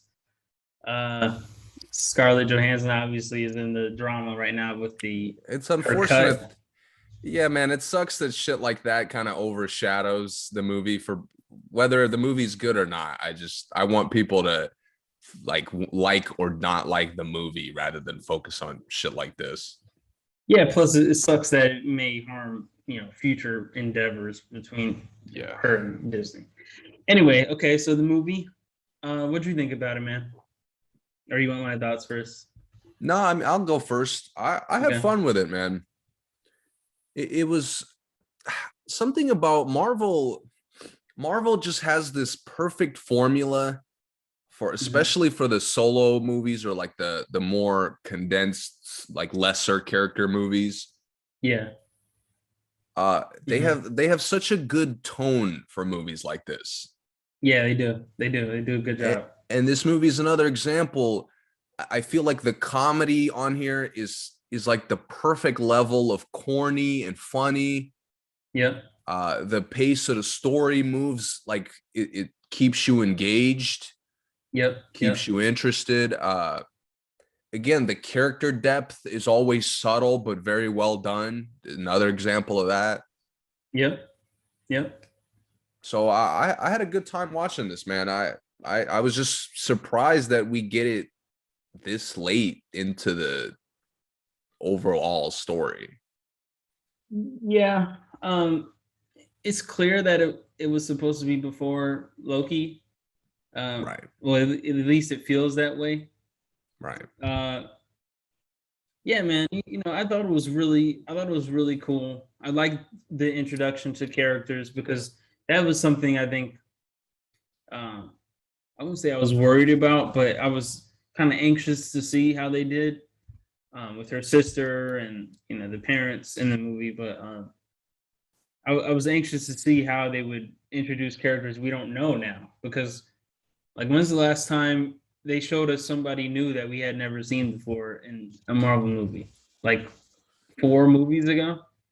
So it's like, I mean, as far as a hero goes, it's been a minute. Yeah. So I was anxious to see how they did that, and it was pretty clean, pretty clean. I think my only criticism was I think it was a little bit predictable to me at times, but it has to be to an extent, right? Obviously, I think all the Marvel movies for people, and I'm not a big comic book person, but for the comic book people, all the movies are predictable. Like they know how they beat people, how everything's gonna happen. So I think it's interesting that Marvel even circumnavigates that to still come out with, popular movies. So yeah, and as I mentioned, a lot of the positives and kind of their formula, like for those things being the best aspects of the movie. Yeah. What seems to always suffer, and it suffers again here, the villain is lame. Yeah, super lame. Lame. Really weak. You've kind of hinted at her backstory all this time. I was expecting something a little more intense, a little more meaningful than just like Just some wimp in his office, and yeah, yeah, and it's such a great actor too, who I hadn't seen in a long time. yeah, And I noticed in the intro credits, I'm like, yo, Ray Winstone, he's got to be the villain. yeah, yeah, And he sucked, like, not really to his, yeah, because of his performance, just because they made him whack. yeah, They made him like, so, like you said, predictable, just very basic. yeah. And even wasting Olga Karolinko on the 100%. Taskmaster, such a 100%. waste. Yeah, the Taskmaster is literally in the movie to make the villain situation look cool. Yeah, and for the comic book fans, because Taskmaster was huge in the comics, and it's like, yeah, it just made it look a little bit more dangerous, but come on, man, it was bad, That really part, that bad. but again, that's in a lot of their individual movies. That's the It is, problem. yeah, You know, yeah, I'm trying to think. The only time they've really nailed a villain storyline or making the villain like engaging and interesting, besides obviously Thanos, hmm, but I think Killmonger. yeah, yeah, Besides that, every individual movie I could go back and think about, I don't even really care about the villain at all. yeah. I would agree with that. Yeah, I think uh what was her name? Helena in Ragnarok was pretty good. Not as good as Close, Killmonger, but obviously. she didn't get the development that she No, deserved, I think. no, she didn't. You're right. Because But again, I still don't know why she hated everyone on yeah, Asgard. yeah, Yeah, like again, it wasn't explored enough. But like the Marvel is so good at focusing on the positive aspects of their development, yeah, because while we don't know anything about Helena, the development with the Valkyrie chick was awesome. yeah, Obviously, Hulk and Thor was awesome. yeah, The Rock guy was hilarious. yeah, yeah. And in this movie, the villain is trash, but her chemistry with the sister is elite. Elite. Yeah, Elite. yeah. The sister is the primary source of comedy, and she's hilarious, I thought. I did too. She was great. I thought the two She was like the flawless in there. yeah, I thought the parents were like corny at times, a little to Yeah, a fault. yeah, Specifically, David Harbour. He like they really forced trying to make him funny. They didn't need to do it as yeah. much as they did. Right. I agree. But the I agree. sister was just like perfect. How she made fun of her like poses and Hmm. just the situation that they like, how differently they grew up. I thought was perfect. Yeah, it was. It was. All right. Uh, so the next movie. Speaking of superhero movies, Fast and Furious. All right, let's do it. Fast and Furious. Yeah, Officially a superhero franchise now. I love it. yeah. Basically, yeah, yeah.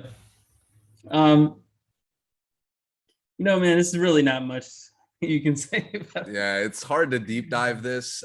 I Yeah, it think was just I think they're okay. getting better at their formula. I do too. I do. I think this movie was a big step up from the last one, from the last Hmm. what was it, Fate of the Furious.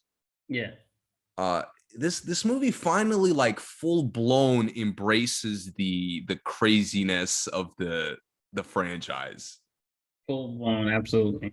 which I loved. I thought like Tyrese and Ludacris kind of joking the whole time about like, yo, are we fucking superheroes? I thought that was hilarious. It was. Yeah, And for the again, like you have to turn off your brain to really enjoy these movies. If you can't do that, I wouldn't recommend you watching it, yeah. Me too. because this movie continues the unrealistic, like the wild shit that I mean, Dom is just like is like literally Iron Man Yeah, he is. without the fucking costume. Like it's ridiculous. Yep. And Yep. again, this movie, what's great about it is they give you one new thing to make you engaged in the story. Hmm. I'm surprised it took 9 movies for us to get Dom's backstory, but throwing in Yeah. Dom's backstory made the plot of this movie like I thought really good for what I it agree. is. Yeah, I do too. Yeah, yeah, And yeah. that kind of like centering around that made the movie again flow much better, much Hmm. more engaging. You're not like this movie never got to a point where I'm like, I don't care. Right. The No, it last didn't. movie, the last movie was like that often. Hmm. So again, this is a step up from the last one. Is it one of the better movies of the franchise? No, it's not. But I'm okay with that. We're on 9. It's hard for me to even compare to them to each other anymore. Like, Yeah, that's a good point. Yeah. because they're so at this point they're so like in a good way different to me. 'Cause they, like you said, they're getting better to the point where their formula is a smaller portion of the movie. Like Right. the first five, the formula was like, yo, something big's going on. We need the cars to like get the job done, and that's it.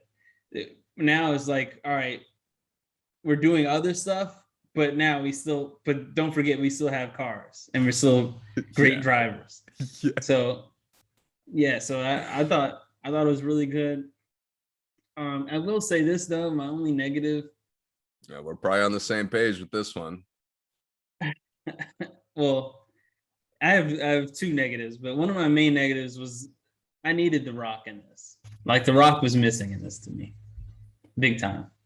Yeah. I needed a Rock John Cena fight.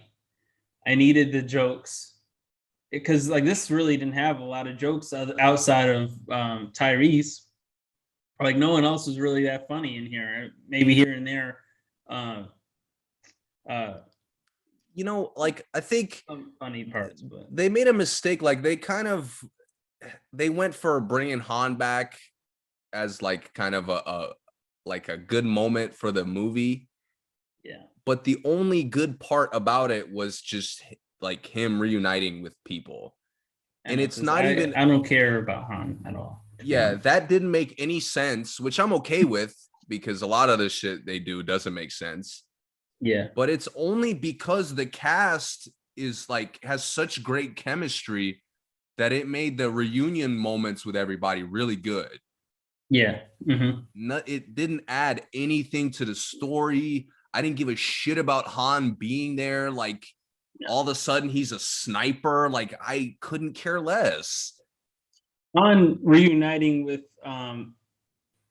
I don't even remember his name. The other dude from Tokyo Drift would have been more emotional to me than Han reuniting with the Fast and Furious team. Yeah, Like I and he didn't. and I thought it was great at the end when they always have like a cookout together every time. Yeah. I Yeah. thought That him was coming cool. in and all those guys, which were hilarious, by the way, Yeah. Yeah. Shout out throwing to them Bow in as Wow. like a wild car crew that does like crazy shit.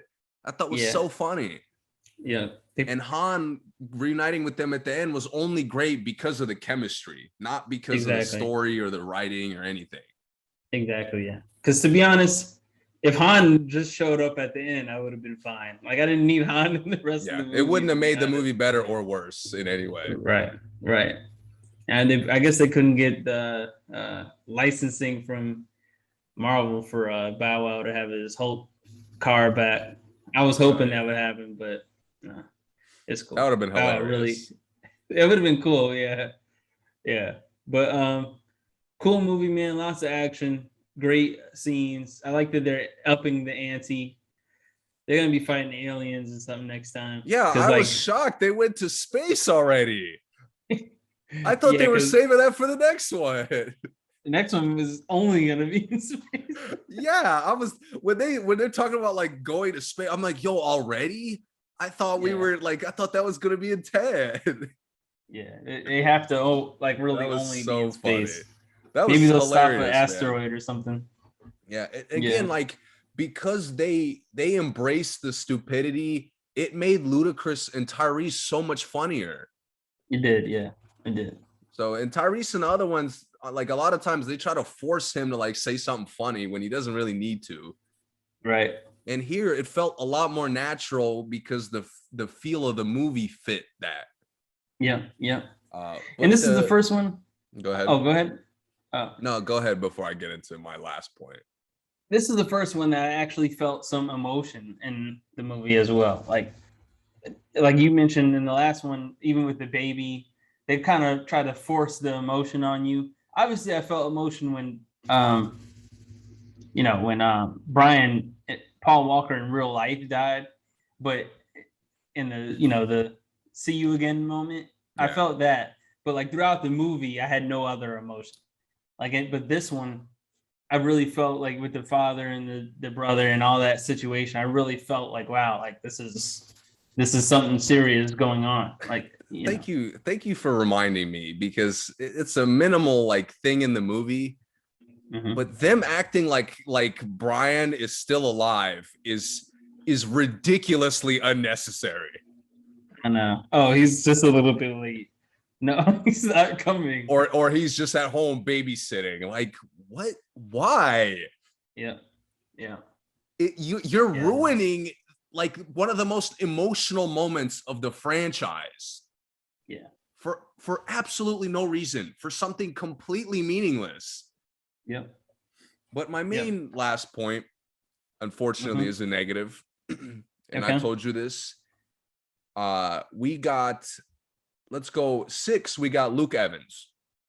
Yeah. I would say slightly underrated actor. I've liked him in a lot of stuff. Didn't like him in some things, but for the most part, I like him.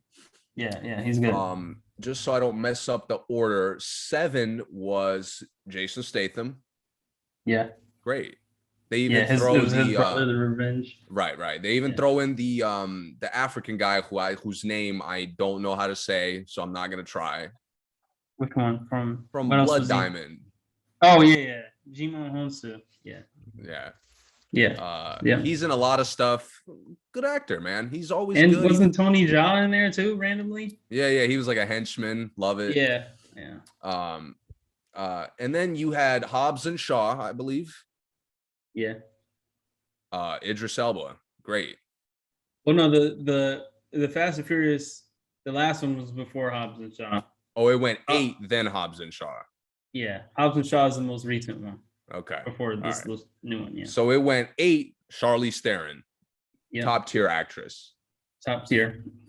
Idris Elba, top tier on-screen presence. Yep. To John Cena.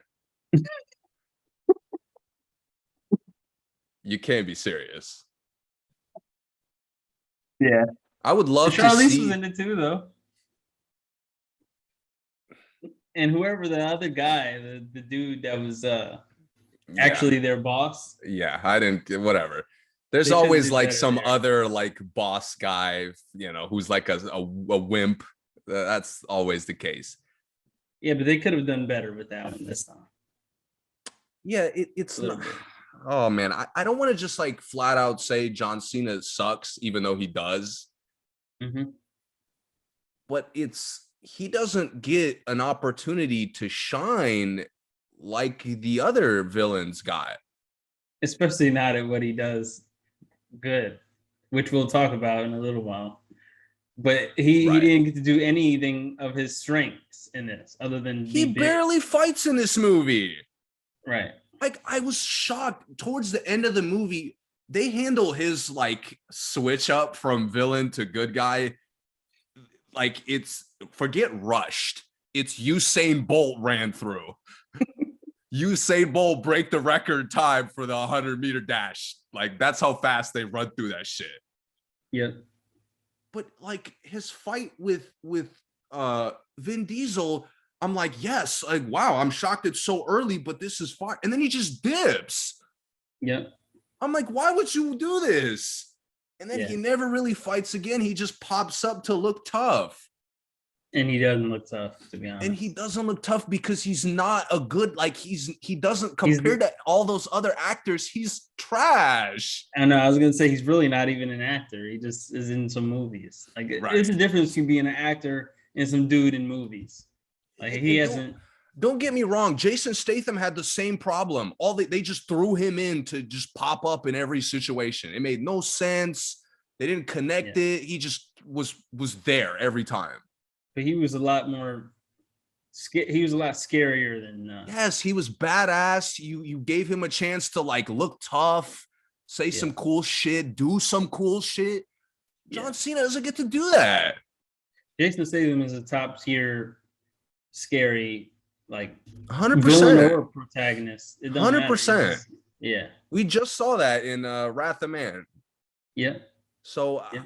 but again, I would be more mad at John Cena. But like, this isn't a franchise where I'm looking for him to act well, but they don't put No. him in a position to look good. Nope. Nope. So that kind of frustrated me, especially considering he's like a central figure to the Dom's backstory. Yeah. I mean, Dom's fight with The Rock in 5 was better than this. It was. You know. So And I mean, even to your point, in like those movie order, that's when The Rock came.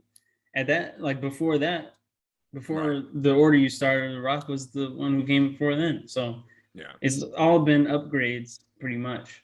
But yeah, just like such talent that you don't have to like make them look good because they're so great regardless. yeah, John Cena is nowhere near that level. right. And it unfortunately shows in the worst ways a lot of the time. I hope they don't bring John Cena back. I think they will, but I hope they don't. I don't mind him coming back to like actually do cool shit though. I don't Better want than Han. Oh yeah, better than Han for sure. Yeah. I'd rather them bring back Wonder Woman than Han. Yeah. They probably will now since he's back. Right. But Bring his girl I back. just again for the 9th movie to be probably the weakest villain wise. Mm-hmm. That was, I mean, other than maybe like Tokyo Drift, Mm-hmm. that frustrated me.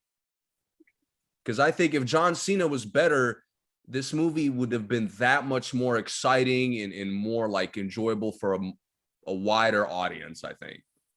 Yep. Okay, last movie. I have to warn you about this. I'm completely walking back my take because I watched it again. That I told you in private. Wow. I am Completely shocked. walking it back, man. Yeah. You know, I had to listen to some commentary about it. I'm not gonna lie. And then when I watched it again, it was a completely different reaction. So, and that's Suicide Squad, the Suicide Squad, excuse me, directed by James Gunn and written by James Gunn of the Gunn brothers that also did Guardians of the Galaxy 1 and 2, right? They clearly let James Gunn like fully make this movie. Yeah, and Zack Snyder was a producer on this as well. He like for some reason no one gives him any credit for having any contributions to this, but he was a producer, so his hand was in here somewhere, probably in the Carnage. But initially, I'll just start before we get to the bottom of why you changed your mind. Our only agreement initially was we've seen enough of this of Suicide Squad. That has not changed. So again, that hasn't changed for me either. I'm good on this storyline, on these characters for a while. Like I don't mind seeing these characters in other situations and movies. Yeah. But this combination, let's take a good decade break. Let me say, I don't want to see Suicide Squad as how they have them now, where it's like kind of silly. Like if Suicide Squad, I'll talk about that after when we finish. I'll come back to that when we finish.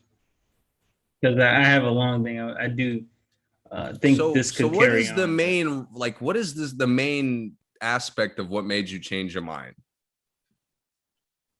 I think I just took it a lot less serious the second time I watched it. Okay. And the thing is, I had to really separate this from the last one. Like, I know it's not a sequel. I know it's supposed to be a reboot or, revival. I don't know. They didn't help themselves not clearing that up. Right. So going into this, I knew it was going to be different people. Right. I obviously knew Will Smith wasn't coming back. Obviously, I knew that they killed like five of them in the first one. So going into this, I was like, okay, I kind of know how they get down. Uh, but I guess the jokes in the first time and how just it was way more weird than the first one, and I Oh didn't yeah, like for that. sure. I didn't like that on first watch. I didn't. But on second watch, I was able to just appreciate the stuff that I did like about it in the first one. So, you know, it was easier. It was better that way. I got you. It's funny because I was surprised at how negative, because you led with like, yo, I never want to see this. I agree with you, but that's not my first takeaway from this movie. Okay. So I loved how wacky and how crazy it was. I loved the choice of characters in this movie. I thought the storyline starts off in James Gunn has such as he doesn't really have to introduce these characters. Right. You know what I mean? Like it just the last movie, and that was probably the one of the better aspects of the last movie is that it intro the characters. It had the rush introing everybody. Right. This movie flies through the introductions. Yep. Again, Yep. Usain Bolt record breaking flies. Yep. And I was cool with that Exactly. because none of them really mattered. So, Exactly. I mean, mhm. I had the wrong impression. I thought Idris Elba was replacing Deadshot because He originally was. yeah, that's what Originally I he thought. was. And Yeah. I was really nervous about that. And I only thought that because Harley Quinn's still in the movie. You Yeah. got Captain Boomerang, Rick Flag is still in the movie, Yeah. but he's a new character, which made the story so much better. It did. And Yep. it's not like they made like it's the same backstory almost as Deadshot, Basically. Yeah. but it's just like a different type of character a little bit. Mm-hmm. Yeah. And And the I thing is, really like that. they separated him from Deadshot as like the story went on more. Like you saw that he wasn't just a sharpshooter. He had these cool weapons. You know, he had this different story where he really cared. He actually does care about people. Like he never, even from the beginning, he never gave the impression that he didn't care about anybody. Like Deadshot immediately, as soon as they called him, he was like, I don't care about any of you guys. Yeah. Like that was the joke, kind of. So in this one, you never got that feeling from Bloodsport at all that he, Right. didn't care about who was there. And they set up they started this movie by killing off so many members, and I thought that was great. Like I Mm-hmm. thought the first like thinking as soon as that happened, and I was kind of shocked because I'm like, what the hell? Like, where's the movie even going from here? Right. And then they quickly intro a second team that comes in where I was like, oh shit, like, okay, this is kind of the how the movie's gonna go. But Right. as it just happened, I'm like, yo, the first movie would have been way better if it came in with something wild like that. I agree. I You know, agree. the first movie kind of leached off of the universe where it's Batman bringing most of these guys in, or Yep. like whoever bringing them in, but here it's like a lot more crazy, a lot more just random. Yep. And I Yep. thought again the choice of characters is so great because it embraces just how just crazy all this shit is. Yeah. It I mean, is. every time they describe somebody's powers, like there's like a Mm-hmm. collective like, what the fuck did you say? Like he does what? Like, Yeah. And and this I thought that man, was hilarious. it was, and this being more comedic, the star of it ended up being John Cena for me, man. It did. His humor was the funniest in this movie. Absolutely. What does he do? Throw polka dots at people? He does, doesn't he? He's Yeah, like, yeah. he literally does. Yeah. Yeah, I yeah. thought the choice of powers was so funny. It was. I mean, Yeah. just like spoiler alert, by the way, you know, if you haven't seen it, you should. Yeah, yeah, And support this movie because I think it flopped in the box office. yeah. Because this is, you know, one of the, as far as actors go, this is probably the biggest movie that was HBO Max as well as theaters. You know. Yeah, and it's just weird that like Space Jam 2 does better than this. Really, Yeah, I mean, that's you only crazy had to to me. pay LeBron and Don Cheadle.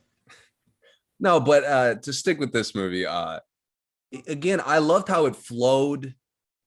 I did too. At every point it embraced the craziness more and more.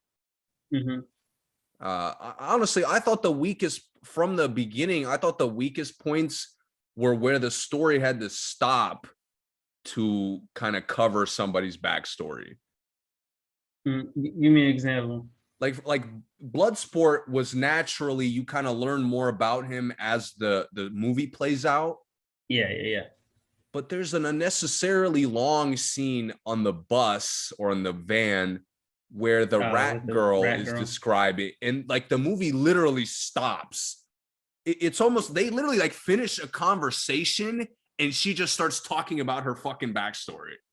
Yeah, it was very random too. Yeah, and I was like, And yo, then, and they even cast a fire director as in the role of her dad. By the way, I don't know if you yeah, noticed the yeah, guy who yeah. directed Director, actor, Thor.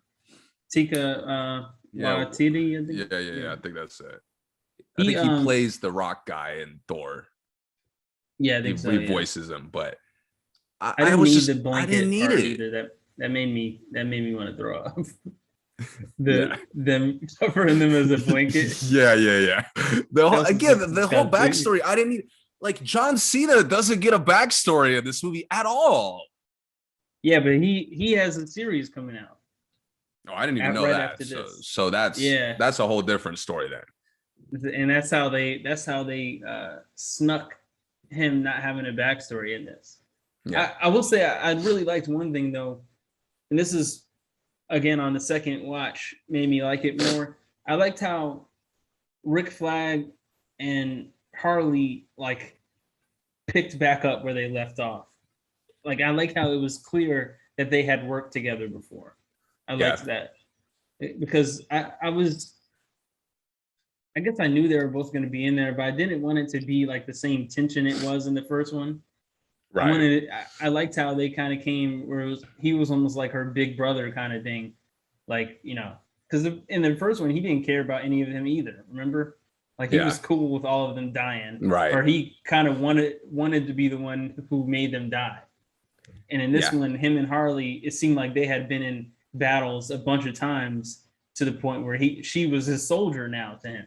Right. So I really liked that dynamic that I didn't really catch the first time, but I caught it, but I didn't really care about it the first time. Yeah, the initial movie doesn't handle almost any of the dynamics well. No, it doesn't. Except for Deadshot and Harley. Mm-hmm. But this movie, again, the pace is so great. It's hilarious. You said John Cena stole the show. There's actually another character who I thought stole the show. The shark guy. He did. Oh my God. That was some of the funniest shit I've ever seen in a superhero movie.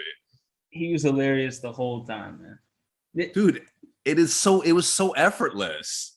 It was Sylvester Stallone too, by the way. You're kidding. Yeah, that's him. I did not know that. Wow. That's so funny. That makes it even better, to be honest. It does. But dude, his parts are so funny, man. When he's trying to eat the rat girl early on, I thought that was hilarious. Later in the movie, when they just kind of sick him on people like a dog, is so funny.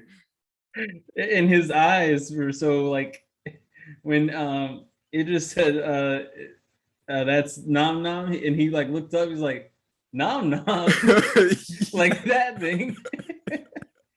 I mean, this movie, the villain of this movie is like the perfect representation. The main villain is the perfect representation for how wild and ridiculous this movie is. Yeah, and that villain was really in the comic book. That's what kind of blew my mind too. I thought they just like made this up for the movie and made it crazy, but that was really that's Yeah. all legit. Yeah. And So again, they improved on a lot of it's not that like the story was way better than the first movie. It's just they improved on a lot of the little things that the first movie didn't get right. yeah, they did. Like the action here looks way better. Yeah. Way Bloodsport fighting looks 100 times better than Deadshot just shooting people accurately. Yeah, it did. Yeah. Again, you get to show off his gadgets. Every character, if their powers don't have versatility, you throw in more comedy with their powers, like with the polka dot guy. Every time he uses his powers, it's funny. It is, yeah. I mean, him at one point in the forest having to like throw it up because he can't collect it, or he just like gets infected. Yeah. Again, it's hilarious and it's so simple. Yeah. Yeah. It's so simple. I thought honestly, man, my least favorite character of the team was probably Harley Quinn. Oh wow, that's tough. Okay. I'm not Again, mad at that though, because again, the story kind of stopped. Too. The story kind of stopped when she had to hook up with the like the initial villain, I guess. Yeah, and then kill him. Right. And the movie picks up when she makes that choice for again, much better from that point on. But I just loved how they embraced the craziness. That's really what it comes down to. Yeah, I did too. I liked also King Shark when he all the fish were cool in the aquarium, but as soon as they get out, they start eating them. Yeah. That was funny too. Yeah. Yeah, it's so good. The thing with the starfish, how he made little pieces of himself into like face huggers. Yeah. I thought it was such an effortless, easy way of making it cool. Yep. Yep. So it was great, man. And this makes me really want like a real live action version of like the cartoon Harley Quinn, because I want King Shark, whoever they cast as Poison Ivy, I'm sure would be great. And Harley, I'm cool with just that. Like if that was it, I'd be perfectly fine. Yeah. Like obviously they wouldn't be doing a mission like Suicide Squad. It would probably be something silly that Harley Quinn is having a psychotic breakdown and they go handle that. But it would still be great. Oh yeah, for sure. I think the animated Harley Quinn show has a number of these characters in there. Yeah, it does. Yeah, yeah. Okay, that's what I'm saying. I want a live action version of what they do on there, because they have my favorite characters from Suicide Squad on there. So yeah. This movie gets like the main thing it gets right is now I don't want a Suicide Squad, but I would love, as I said, I would love to see these characters moving forward. Yeah, me too. I didn't get that from the first movie. I didn't give a shit about Killer Croc. I didn't give a shit about Diablo. I don't even remember the other characters. Boomerang.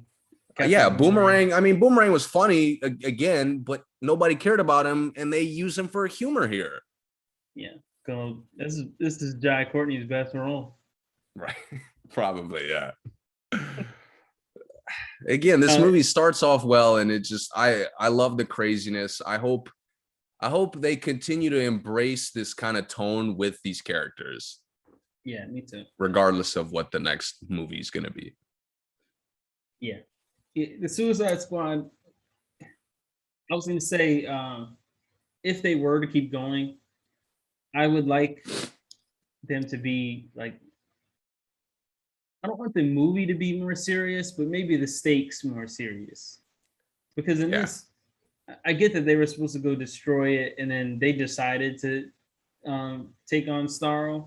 But I wish that, like, maybe, like, I know they can't do this, but like in a weird situation, like maybe Batman went after somebody and he got killed, and then like now they send the Suicide Squad in, or like to save Batman or something like that. Something where it's like the villains where they really have to be heroes for someone they really don't want to be against something that we all know they can't stop.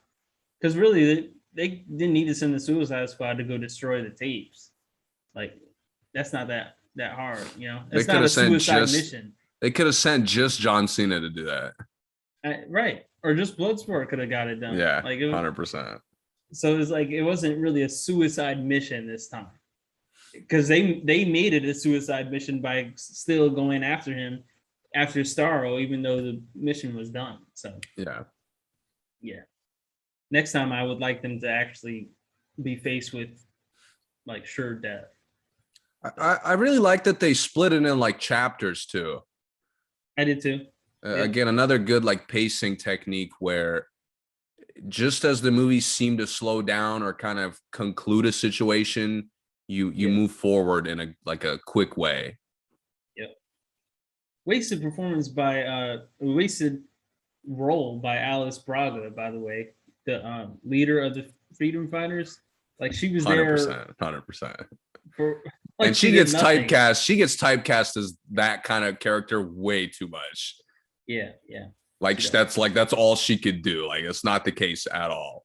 No, it's not. But again, it had one of the funniest parts of the movie where they like murder most of her rebel forces because they think they have to rescue Flag. And King Shark and she's just like, "Yo, how did y'all get in here? Like, where are my men?" And they're all standing there awkwardly. I thought that was so funny. Yeah, King Shark pokes his head through the curtain behind. So good. Yeah. That show I mentioned to you, Queen of the South, she's the star of that. She's great. That's right. Yeah, I think I've noticed her in that. But yeah, this movie, I feel like James Gunn had full creative control here. I agree. Yeah. And that's where like a lot of the earlier movies we've criticized especially the initial Suicide Squad. Yeah.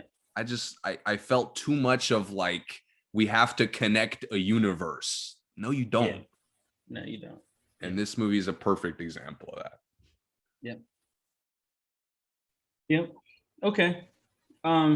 So we went a long time. Yeah. So we're gonna get out of here. Yeah, a lot of catching up. Next week we'll see what happens as far as music goes. If any more sports moves, get into the other sports a little bit because basketball season seems like it's pretty much set for next year, at least at this point. Yeah, well, football season's coming up. Yeah, football. I'm excited for a lot of stuff. Going fast. I've been seeing the clips. The practice clips look good. Some of these young quarterbacks look great. Obviously, nobody's running at them, but good start.